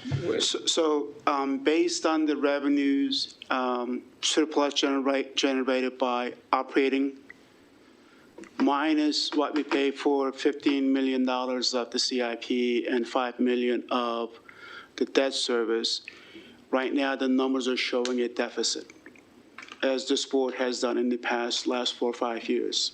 That's been the trend. And so that's the answer for FY27. And obviously our hope is that we'll be on the plus side, but right now that's what the plan is. Okay, Mike? Yeah, so last year, CA floated the idea of taking control, of assuming responsibility for the neighborhood and community centers and doing it in a very deliberate, integrated way. And the villages, most of the villages very vigorously opposed that. And now they are coming back and saying, because expenses associated with managing the facilities are going up, you need to give us more operational grants, right? They made a choice for this, and now they don't like that choice that they made, and it doesn't make sense to give them more money because of that. If CA looked at its power bills and said, whoa, our utilities are going way up, we need to raise the annual charge on everyone to pay for that extra money, residents would be justifiably upset with that. And that's kind of the equivalent of what's going on here. And if you look at our budget material, you can see that CA's projected utilities were only off by about 2%. So to say that this came out of nowhere and there was no way to predict this is just not accurate, right? I look at my power bill, it's rough. I feel the pain, but it was not unpredictable. Ashley, second time? Yes. First, I want to start with let's stop suggesting that staff's not being transparent. Having a straw poll is still being transparent. It's happening publicly in our meetings. Efficiency does not equate to lack of transparency. So we need to not suggest that staff is doing anything less than transparent. The village's first request was for $300,000. My village is one of the villages who signed on to this letter. I've had multiple conversations with my village, and the intent is primarily focused on really fixing what the formula is not doing and allocating more funds to the villages that have fewer CA buildings, so they're getting less money overall. I'm glad to see from the sheet that Hickory Ridge and Owen Brown and even River Hill have increased what they're going to receive. It's funny that you suggested moving the 150 over because that is the only line item that I would have suggested. However, the village's request was to equally split it because the formula still does a disservice to the villages that are already receiving less funding and those who have primarily spoken out in making this request. It was nice to hear the matching. I wasn't aware of that, or at least it hadn't registered whenever we talked about before. So I appreciate that, and it is nice to know that we could have a bigger impact on the local community. But overall, I would be doing a disservice to Harper's Choice if I didn't support their initial request of equally splitting it, but by doing it where it's allocated to the formula, even Harper's Choice doesn't want that because it's still not doing what was intended of helping the villages receiving less funding. And to add to that, Bill, you were talking about changing things or looking at it from the strategic plan. During the village management contract, I saw it has to be all 10 villages that have to agree to the formula. And in the future, I hope that's something that we can alter to make it a super majority potentially that agrees to it, because if we had to be unanimous in all of our decisions, that would never get anything done. So I hope that's something that we can change in the future. I would support moving the 150 to the villages, even though that would have an impact on the matching. We would no longer have that. However, I would not support it being under the formula for dispersing it. I'll entertain a friendly amendment to change the distribution. I would support that for my village. Yep. So Eric, your friendly amendment. So instead of it going, the 150,000 going to the pot, how are we distributing that? Or do you just want?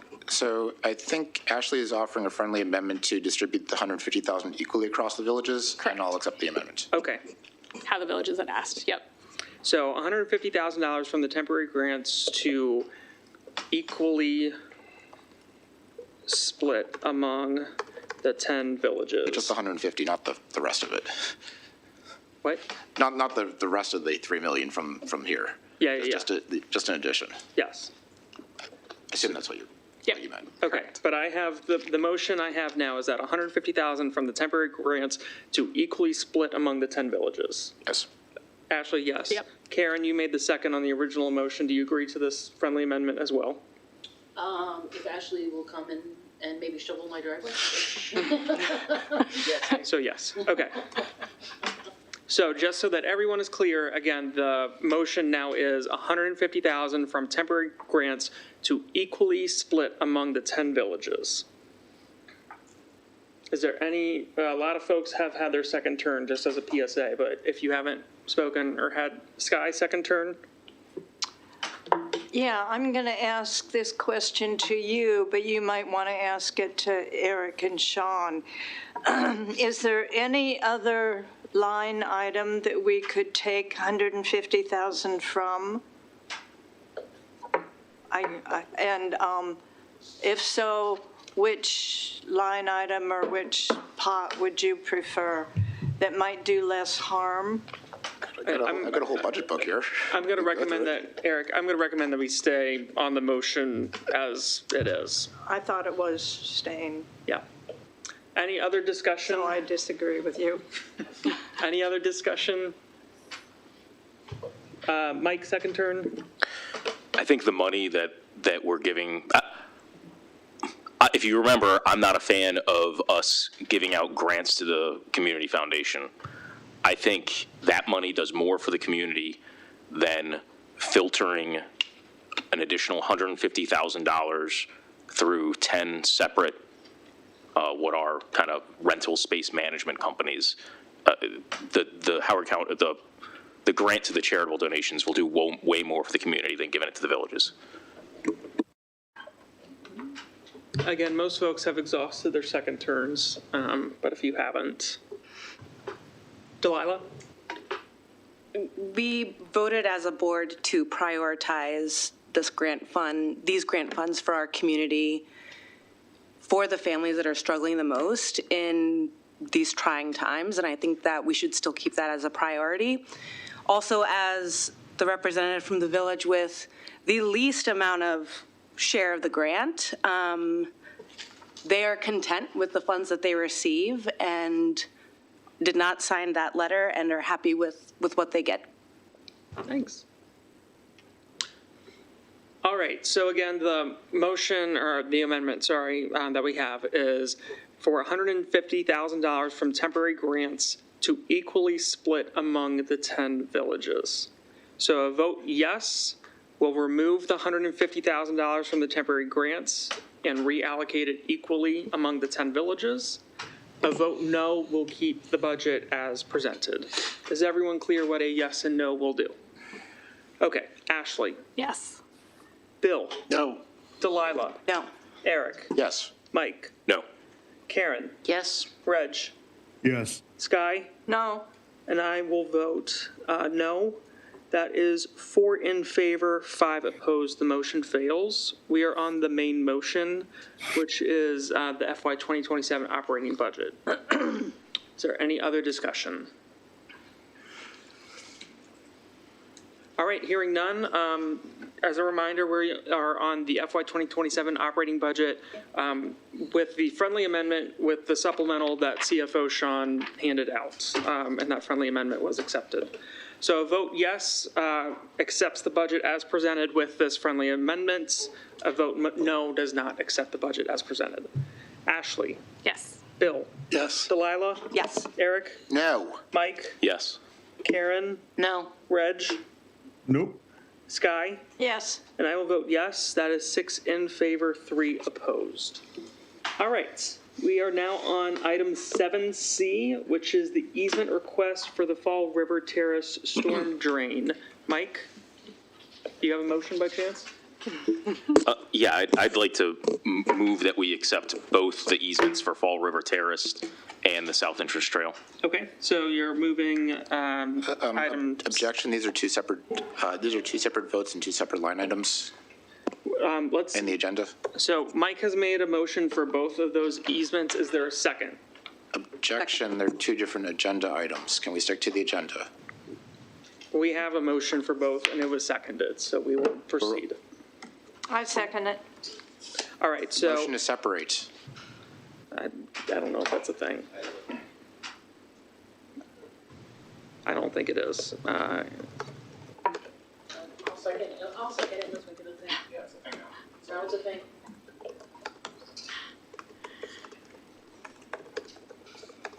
All right, so we have a motion to take these as separate items, and it's been seconded by Eric and Karen. Is there any discussion to separate these items? Eric? These are separate agenda items, they're separate easements, they've got nothing to do with each other. They should be separate votes. And we should stop trying to short circuit things. Any other discussion? This isn't a debatable thing. Great. So are you suggesting that this current motion that we're discussing is not debatable? Correct. The motion to, it's not really called a motion to separate, but I get what Eric's saying, and it's not debatable. Okay, so a vote yes, we will take these as separate agenda items. A vote no, we will take and go back to Mike's motion to do them jointly. Everyone clear what a yes and no does? Okay, Ashley? No. Bill? No. Delilah? No. Eric? Yes. Mike? No. Karen? Yes. Reg? Yep. Sky? No. And I will vote no. That's 6 opposed. I'm sorry, 3 in favor, 6 opposed. The motion fails. So we are back to Mike's motion, which was to move item 7C and 7D. I'd just like to throw it to Sean and Jeremy if there's any other commentary to provide. No. I mean, the board saw them in the past, so. Okay. Any discussion on these items? Eric? Yeah, the reason why I want to separate is because I've got concerns with the first one, the Fall River Terrace storm drain, because I'm really confused how that impacts those properties to the north, because we've got a storm drain, a much larger storm drain, going under CA open space, potentially impacting the fence lines for the properties to the north, could possibly impact water tables. I would like to have more information on what mitigations we're doing to make sure that those properties are not adversely affected by this easement. And I just don't feel like I got enough information right now. Jeremy? The result of this project will actually reduce the amount of runoff impacting those properties by about 25%. So it does not materially change the conditions beyond extending the outfall pipe by a number of feet, and it actually reduces the flow volume of stormwater runoff impacting this community. So it's actually a benefit that this redevelopment is happening. So it actually reduces the impact. Okay. Any other discussion? Yep.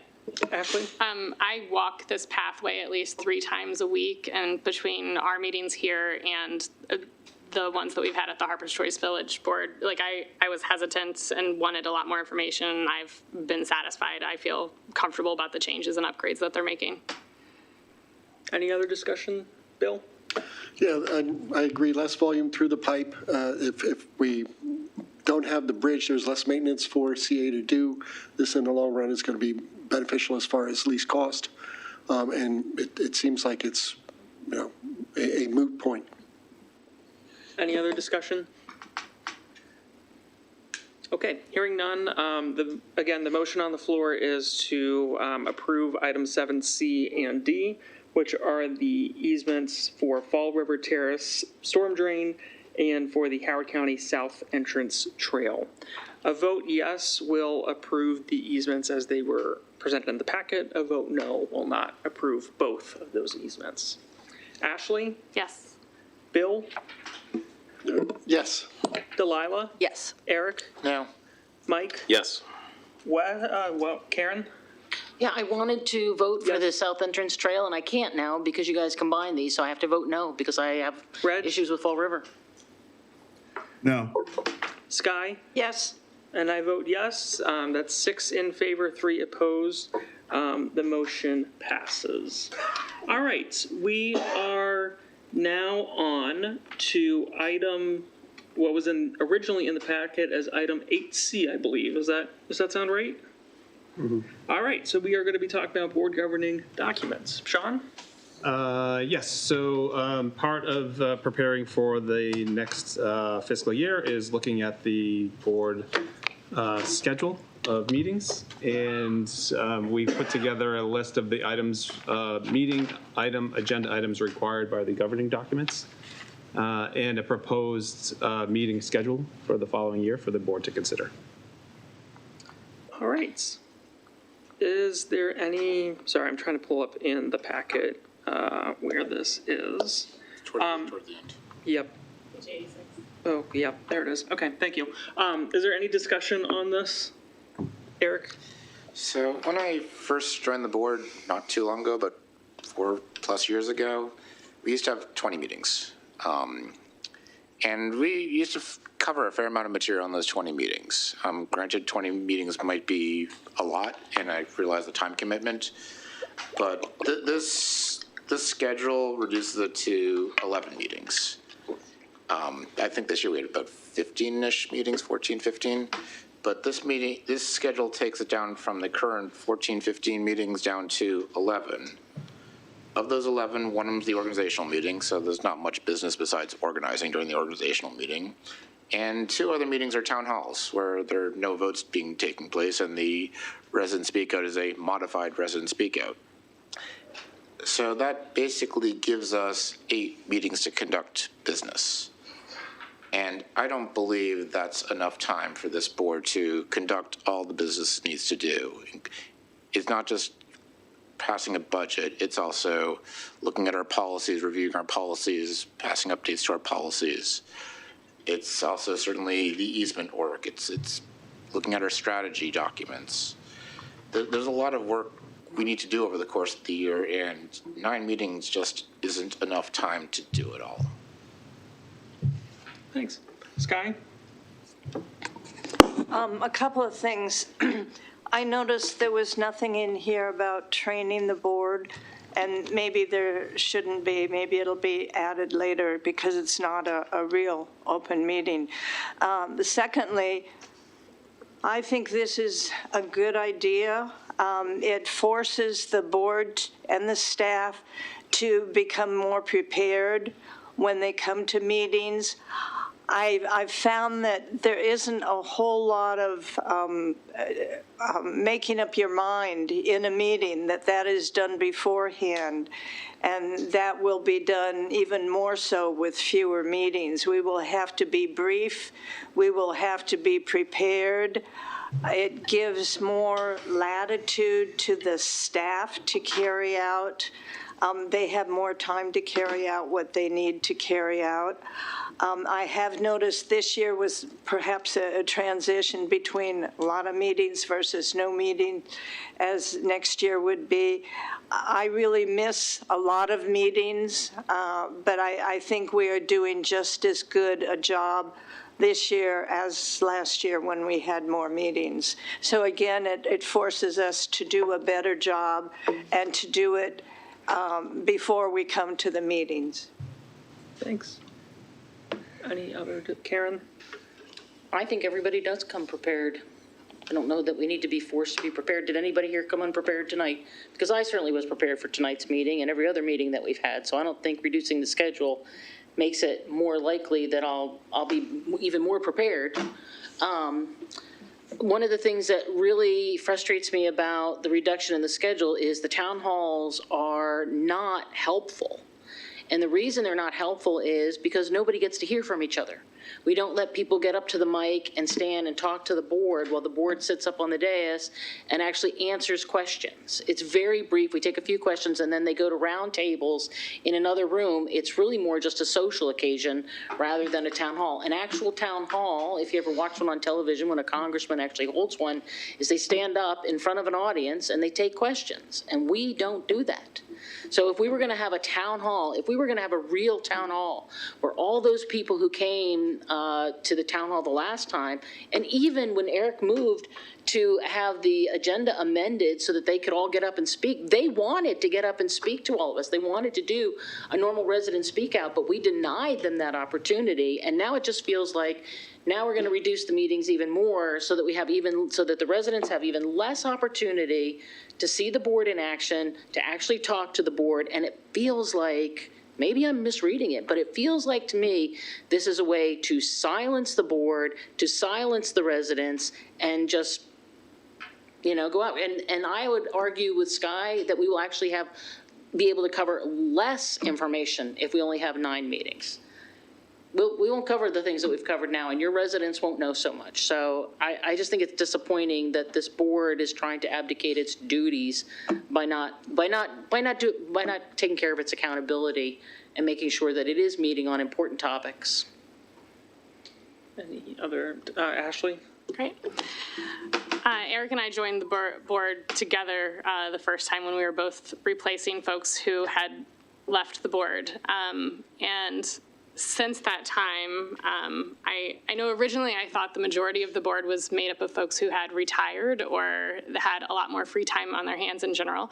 Eric, I believe there was a point that you reduced your work hours so that you could focus more on your board commitment. And I think when we're requiring so much for a volunteer board to help with a $100 million organization, and the goal of our board is not to be in operations, but to be in more strategic long-term planning and the goals that we want to have for the organization, we lose interest from the community participating. We, in many villages, at least in mine in particular, we seldom have enough people to run to fill the village board seats and frequently have uncontested elections for the CA rep. And I think a big part of that is the time commitment. Having the schedule would still, there would be room if there was a particular topic that required more sense of urgency and adding additional meetings to it to address that. And additionally, the town halls, we just had our second one. I think even that was an improvement over the first in terms of how the audience could participate and submit their questions. And I had multiple productive conversations whenever we broke out. I went and stood next to Dan and talked to the 15 people that were around him talking about the splash pad proposals. I talked to the Hickory Ridge Village manager. There were multiple people that I had really engaging conversations with. I spoke to Kate at the prior one talking about the deer management options that we had available. So I think it depends on who you decide to have a conversation with. Like, sure, it could be social whenever you're at it, but the town hall has, at least personally for me, been an opportunity to engage with the community members, which I cannot do under Robert's Rules of Order. Additionally, if we would have allowed time for the residents to come up and speak before we'd even really gotten through the meeting, there would have been a lot of very upset people who had been misinformed, and we would have been hearing the same information that we can't really we don't have the opportunity to correct, and of course they're upset about it, but it's not the actual information that was presented at our prior board meeting. It's just a sensational headline of like, sign this petition to get on board and enrage people, right? And so whenever we actually had the conversation out in the main area, all of those people were reassured, like, yes, we will have community input. We want to have community input. We don't have it yet because the board hasn't agreed to go forward with this proposal. I'm in favor of having a reduced schedule. I think that will increase the participation from community members and potentially get more folks to run, ideally. It'd be great if we had more. Thanks. Delilah? I'd like to echo what Ashley said. I think this is great for us to, it's going to give us the opportunity to have more diverse representation on the board, with it being less of a time commitment. As a full-time working mom of 2 kids, it is challenging to make sure that I am meeting my responsibilities here and all the other responsibilities that I hold. And this will allow more people to serve in this way. And I think we can explore how to make the town halls more effective and allow residents to have more voice there. I think it's something that we can talk about, and the chair can also call any meetings when important things come up. So I think this is going to be good for us. Thanks. Any Reg, Mike, Bill? Bill? I'll jump in here. Just a cornucopia of things here, free thoughts, but all related to the subject. I believe that as Pascal's law applies to fluids, it also applies to meetings. If we had 30 meetings a year, we would find enough things to talk about in 30 meetings. But do we need to have 30 meetings? Probably not. We also, in the board manual, have the ability to call extra meetings if we feel that there's a need for another meeting. If we find ourselves pressed, we can always go ahead and schedule another one at another time, based on what the work of the board is and what work needs to be done. So there is always that caveat. It's not set in stone that only those meetings can happen. This is the schedule for next year, and I think it's a great baseline. So we can always move forward with that. I think that at least our first 4 meetings, at least through the September meeting, we were getting out at like 8:30, 9 o'clock, which if you're including resident speak out, there's plenty more time that we could, have meeting times stacked up. Some of them were fairly short. So it would be all right to see the meeting schedule tighten up a little bit. And if it needs to adjust, I believe everybody cares enough to adjust. We'll make sure we make that happen if we need to spend more time on a subject. I don't want to preclude anybody from it, but I don't want to have to mandate that people come if we're not required to be here to get the work of the corporation done. So that's my first go at this here. Thanks. Reg? So I had to make sure I was not muted. So it just is the appearance to me is, well, let me go back. When I first came on the board, the first time I was in CA, and when I was with Oakland Mills, their CA rep, and attended CA meetings, there was, we had a number of meetings, and I readily admit that sometimes we went a little long, and I'd look up and, geez, I got to get to work in the morning, and I'd be really concerned.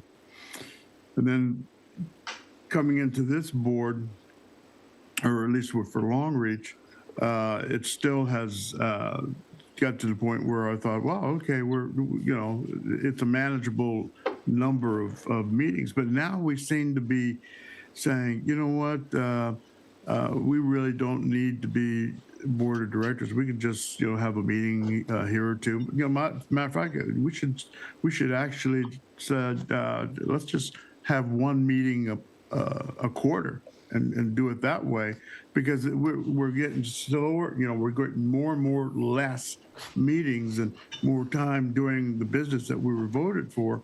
Now we're just doing just a half effort, and I think we owe it. And I keep mentioning the residents. I mean, I know that the residents are important to each one of you, because you wouldn't be there if they weren't. But in my heart, the residents elected me, elected each one of you, and elected us to do the job of representing them.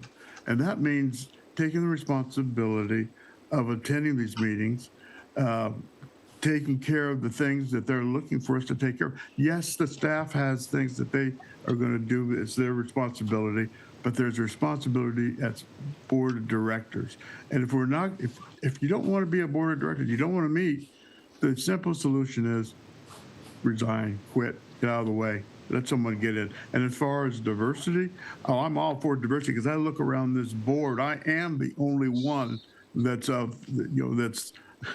that's not, non-white. And the rest of you are sitting there saying, well, we want diversity. Well, then start acting like it and start showing that you're going to use that responsibility and share, start representing our residents. That's what they're calling for us to do. And I know I'm probably almost crossing the line they're calling, but I just want to make that statement. Thank you. Thanks. Any,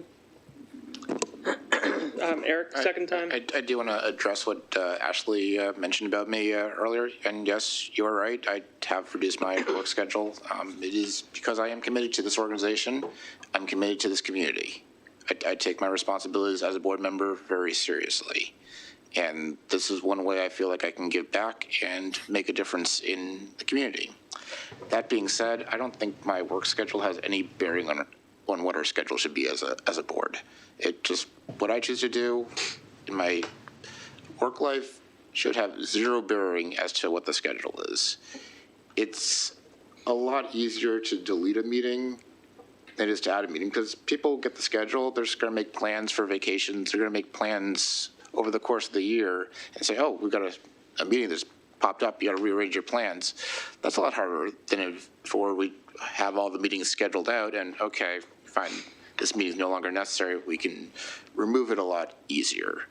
So I think we should at least maintain the current schedule. It's certainly less than when I started, but we had 20 meetings. And I think it's a decent balance. I don't think 8 meetings where we're actually conducting business is sufficient. So I'd like to see the schedule be able to allow us to accomplish more as a board. One last question. When are we going to vote on this schedule? It's a policy change, so there's three readings. So this is the first reading, so the 26th, and then the meeting in March. Yeah. Okay, thanks. Any other, Bill? I just wanted to throw my 2 cents in on the town halls. And I thought for a first effort, going from no town halls to 2 in a year, I thought was an important step. Like Ashley, I found that when we got into the breakout portion, I was able to float amongst a number of groups, neighbors. About a third of the folks that were there that night were Wild Lake residents, so I got to say hi to all my neighbors. That was fun. Learn from them, engage them, engage people that I've never met before. I found that to be helpful in many ways. That being said, and I love welcoming you guys to Wild Lake. I love showing off Slayton House. It's a jewel here in Columbia. I would have really loved to have one of those town halls at Stonehouse in Long Reach. We just spent a whole lot of money upgrading that facility, and I think it would have been a great idea to show it off as the board. In a similar way, I think that it would be kind of interesting to do a town hall meeting at either the Supreme Sports Arena or the auxiliary gym at River Hill. It would take a lot of planning, putting down some mats and things like that. But if we could get folks into one of our facilities for one night, bear with me, Dan, I know you're hating me right now. Just for one night, it would be great to be able to show off our facilities and say, hey, this is where some of your money's getting invested, and we may get something positive out of it. I think it would be really cool. So that's my 2 cents on the town halls. Thanks. Thanks. Anyone else? Mike? So quick, I really agree with what Ashley and Delilah were saying, that this will make it easier for people to participate and will probably attract younger working age people, which I think would be great. I agree, the town halls have been an improvement in ways we can engage people. And, leaving the town hall early probably hurt your ability to interact with residents. So maybe stick around for the whole thing. As Bill said, we can always add additional meetings if we need to. And I kind of think we should, I like the general direction of this, but I think we should consider streamlining it even further. I think there are some things on here that we probably don't need to have board involvement on, especially when we have the audit committee addressing things like the 990. I don't think anything productive happens out of discussing that every year. I do think we need to review the MBE report every year.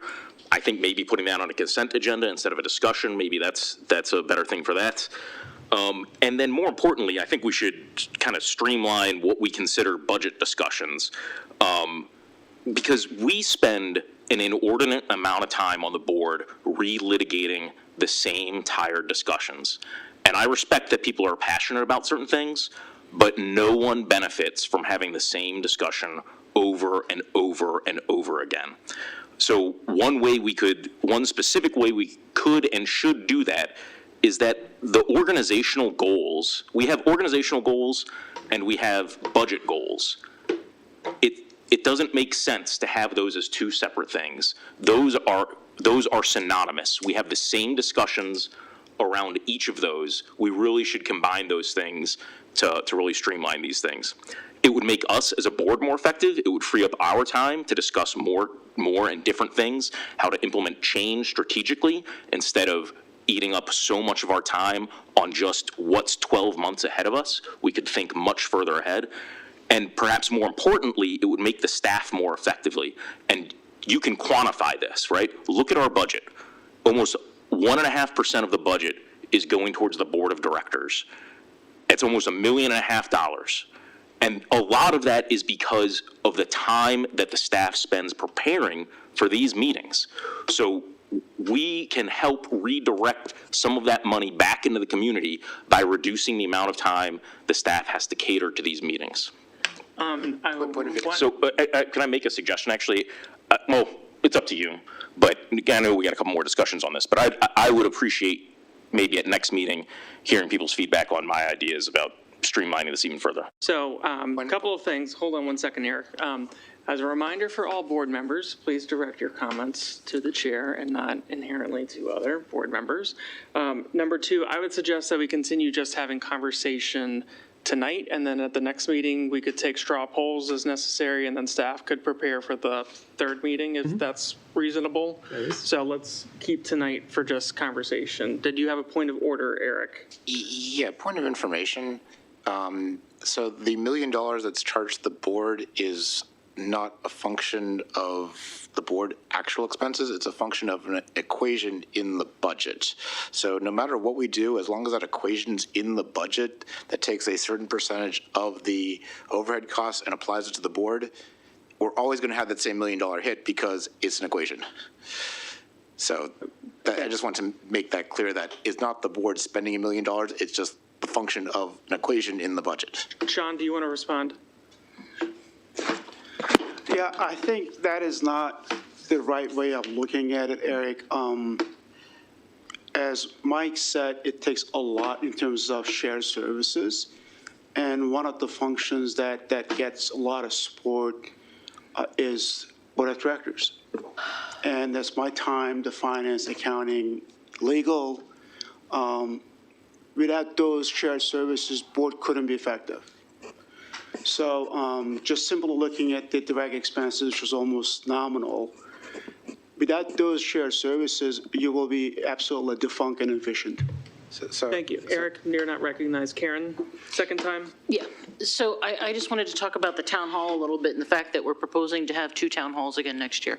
I would really like us to improve the town halls. And I did stick around and talk to a lot of people. I talked to as many people as I possibly could and before I left, and I didn't leave that early. There were other board members who left way before I did. So yeah, and it didn't seem to me, I mean, I'm glad Ashley, Mr. Chair, I'm glad that Ashley got a chance to talk to so many people. I think that's fantastic. But again, nobody got to hear that conversation. Nobody got to hear that conversation, and I think if you've got people coming up to the mic and asking us questions, and it's a true give and take, and we can answer questions, then we could have answered all those questions that people had when they were surrounding Dan during the town hall. We could have had people come up. We could have talked about it. It could have been resolved there instead of being kind of in a closed, intimate session that Dan was holding in the corner. I think that was unfair to a lot of the residents because there were people that I spoke to who remained behind in the auditorium after we finished who had a lot of questions, and I talked to them. But yeah, I think we need to improve the town hall so that people can actually hear what other residents think instead of just having it at these little tables where everybody isn't privy. And if you have one subject, if somebody comes in and there are 2 different things that they want to learn about, if you wanted to learn about pools or wanted to talk about watershed management or Danielle's great initiative about the salt, you had to pick and choose who you were going to talk to. So you didn't get to talk to both. But if you have a regular town hall, you could hear somebody stand up and talk about reduced salt. You could hear somebody talk about what we're planning to do with the pools. You could have heard everything in one open forum. And then if you had additional questions, then you could actually talk to staff and get further clarification. So I think we need to do it both ways. And the other thing is you have to attend in person. If you don't attend in person, you don't get to hear the conversations that are out in the other room. You only get to hear those while we have the video running, and that's unfair. There's a lot of residents who cannot make it to an in-person meeting, and I can tell you that because my dad uses handicap parking, and sometimes we do not get a handicap space. So we have a lot of people who they're not going to make it out, and the weather was pretty bad, and so I just think that we need to really improve the way that we're doing town halls. And so, and we're supposed to also be civil towards each other, and it would be nice if the vice chair didn't take digs at everybody. I think that's happened a lot tonight amongst the board members, and I like your idea of civility, and we just addressed you, Colin, but it would be nice if the vice chair was a little politer to everyone. Any other comments on this discussion? Eric, you've exhausted your 2 speaking. Any other discussion? I just want to tell Sean he was right. Any other discussion? All right, very good. So we will continue this conversation at our next board meeting. We are going to now go to item 9A for the president's report. Questions only. Anything for Ashley? I'm sorry, I never ask a question. It's more kudos. That's so crazy. We were invited to that conference to talk about the GIS system. Yes. That's awesome. Yeah, the Discover CA tool is really popular and robust. And, we talked about last year that with the pools, they continue to use it. They are continuing to develop it. So this summer we'll have even more improvement on it. So, but yeah, and it was recognized by Esri for that. I guess I'll make it a question. How did we how did that come up that we got asked to be there? We submit what we're doing to Esri, who make the software, and they asked us to come in and speak to it. Awesome. Thanks. Nice. Any other questions for Sean or SLT members that are here? Bill, did you? I had a Smuggle question. Did anyone realize that in this discussion of meetings, it's 9:30 at night, we had a robust resident speak out, a featured guest to talk about the Cradle Rock improvements, past the capital and operating budget, and we still have another meeting this month. That's pretty amazing. Isn't that something? How about that? Thank you for the question. Eric? Yeah, I'll ask this question to Sean or at least I'll try to ask in the form of a question. Yes, you're absolutely right. You guys do a ton of work for the board, but at the same time, what's in the budget is actually a function. So the question I have is, how would reducing the number of meetings change that function? And how would that change the overhead? But yeah, you're absolutely right. You guys do a ton of work for us. May I respond, Chair? Please. As the number of meetings go down, so is the level of support required. So if you look at the board budget, a big chunk of that $1 million that Mike mentioned is the allocations, not the direct expenses. So that's looking at the President's Office, Finance, IT.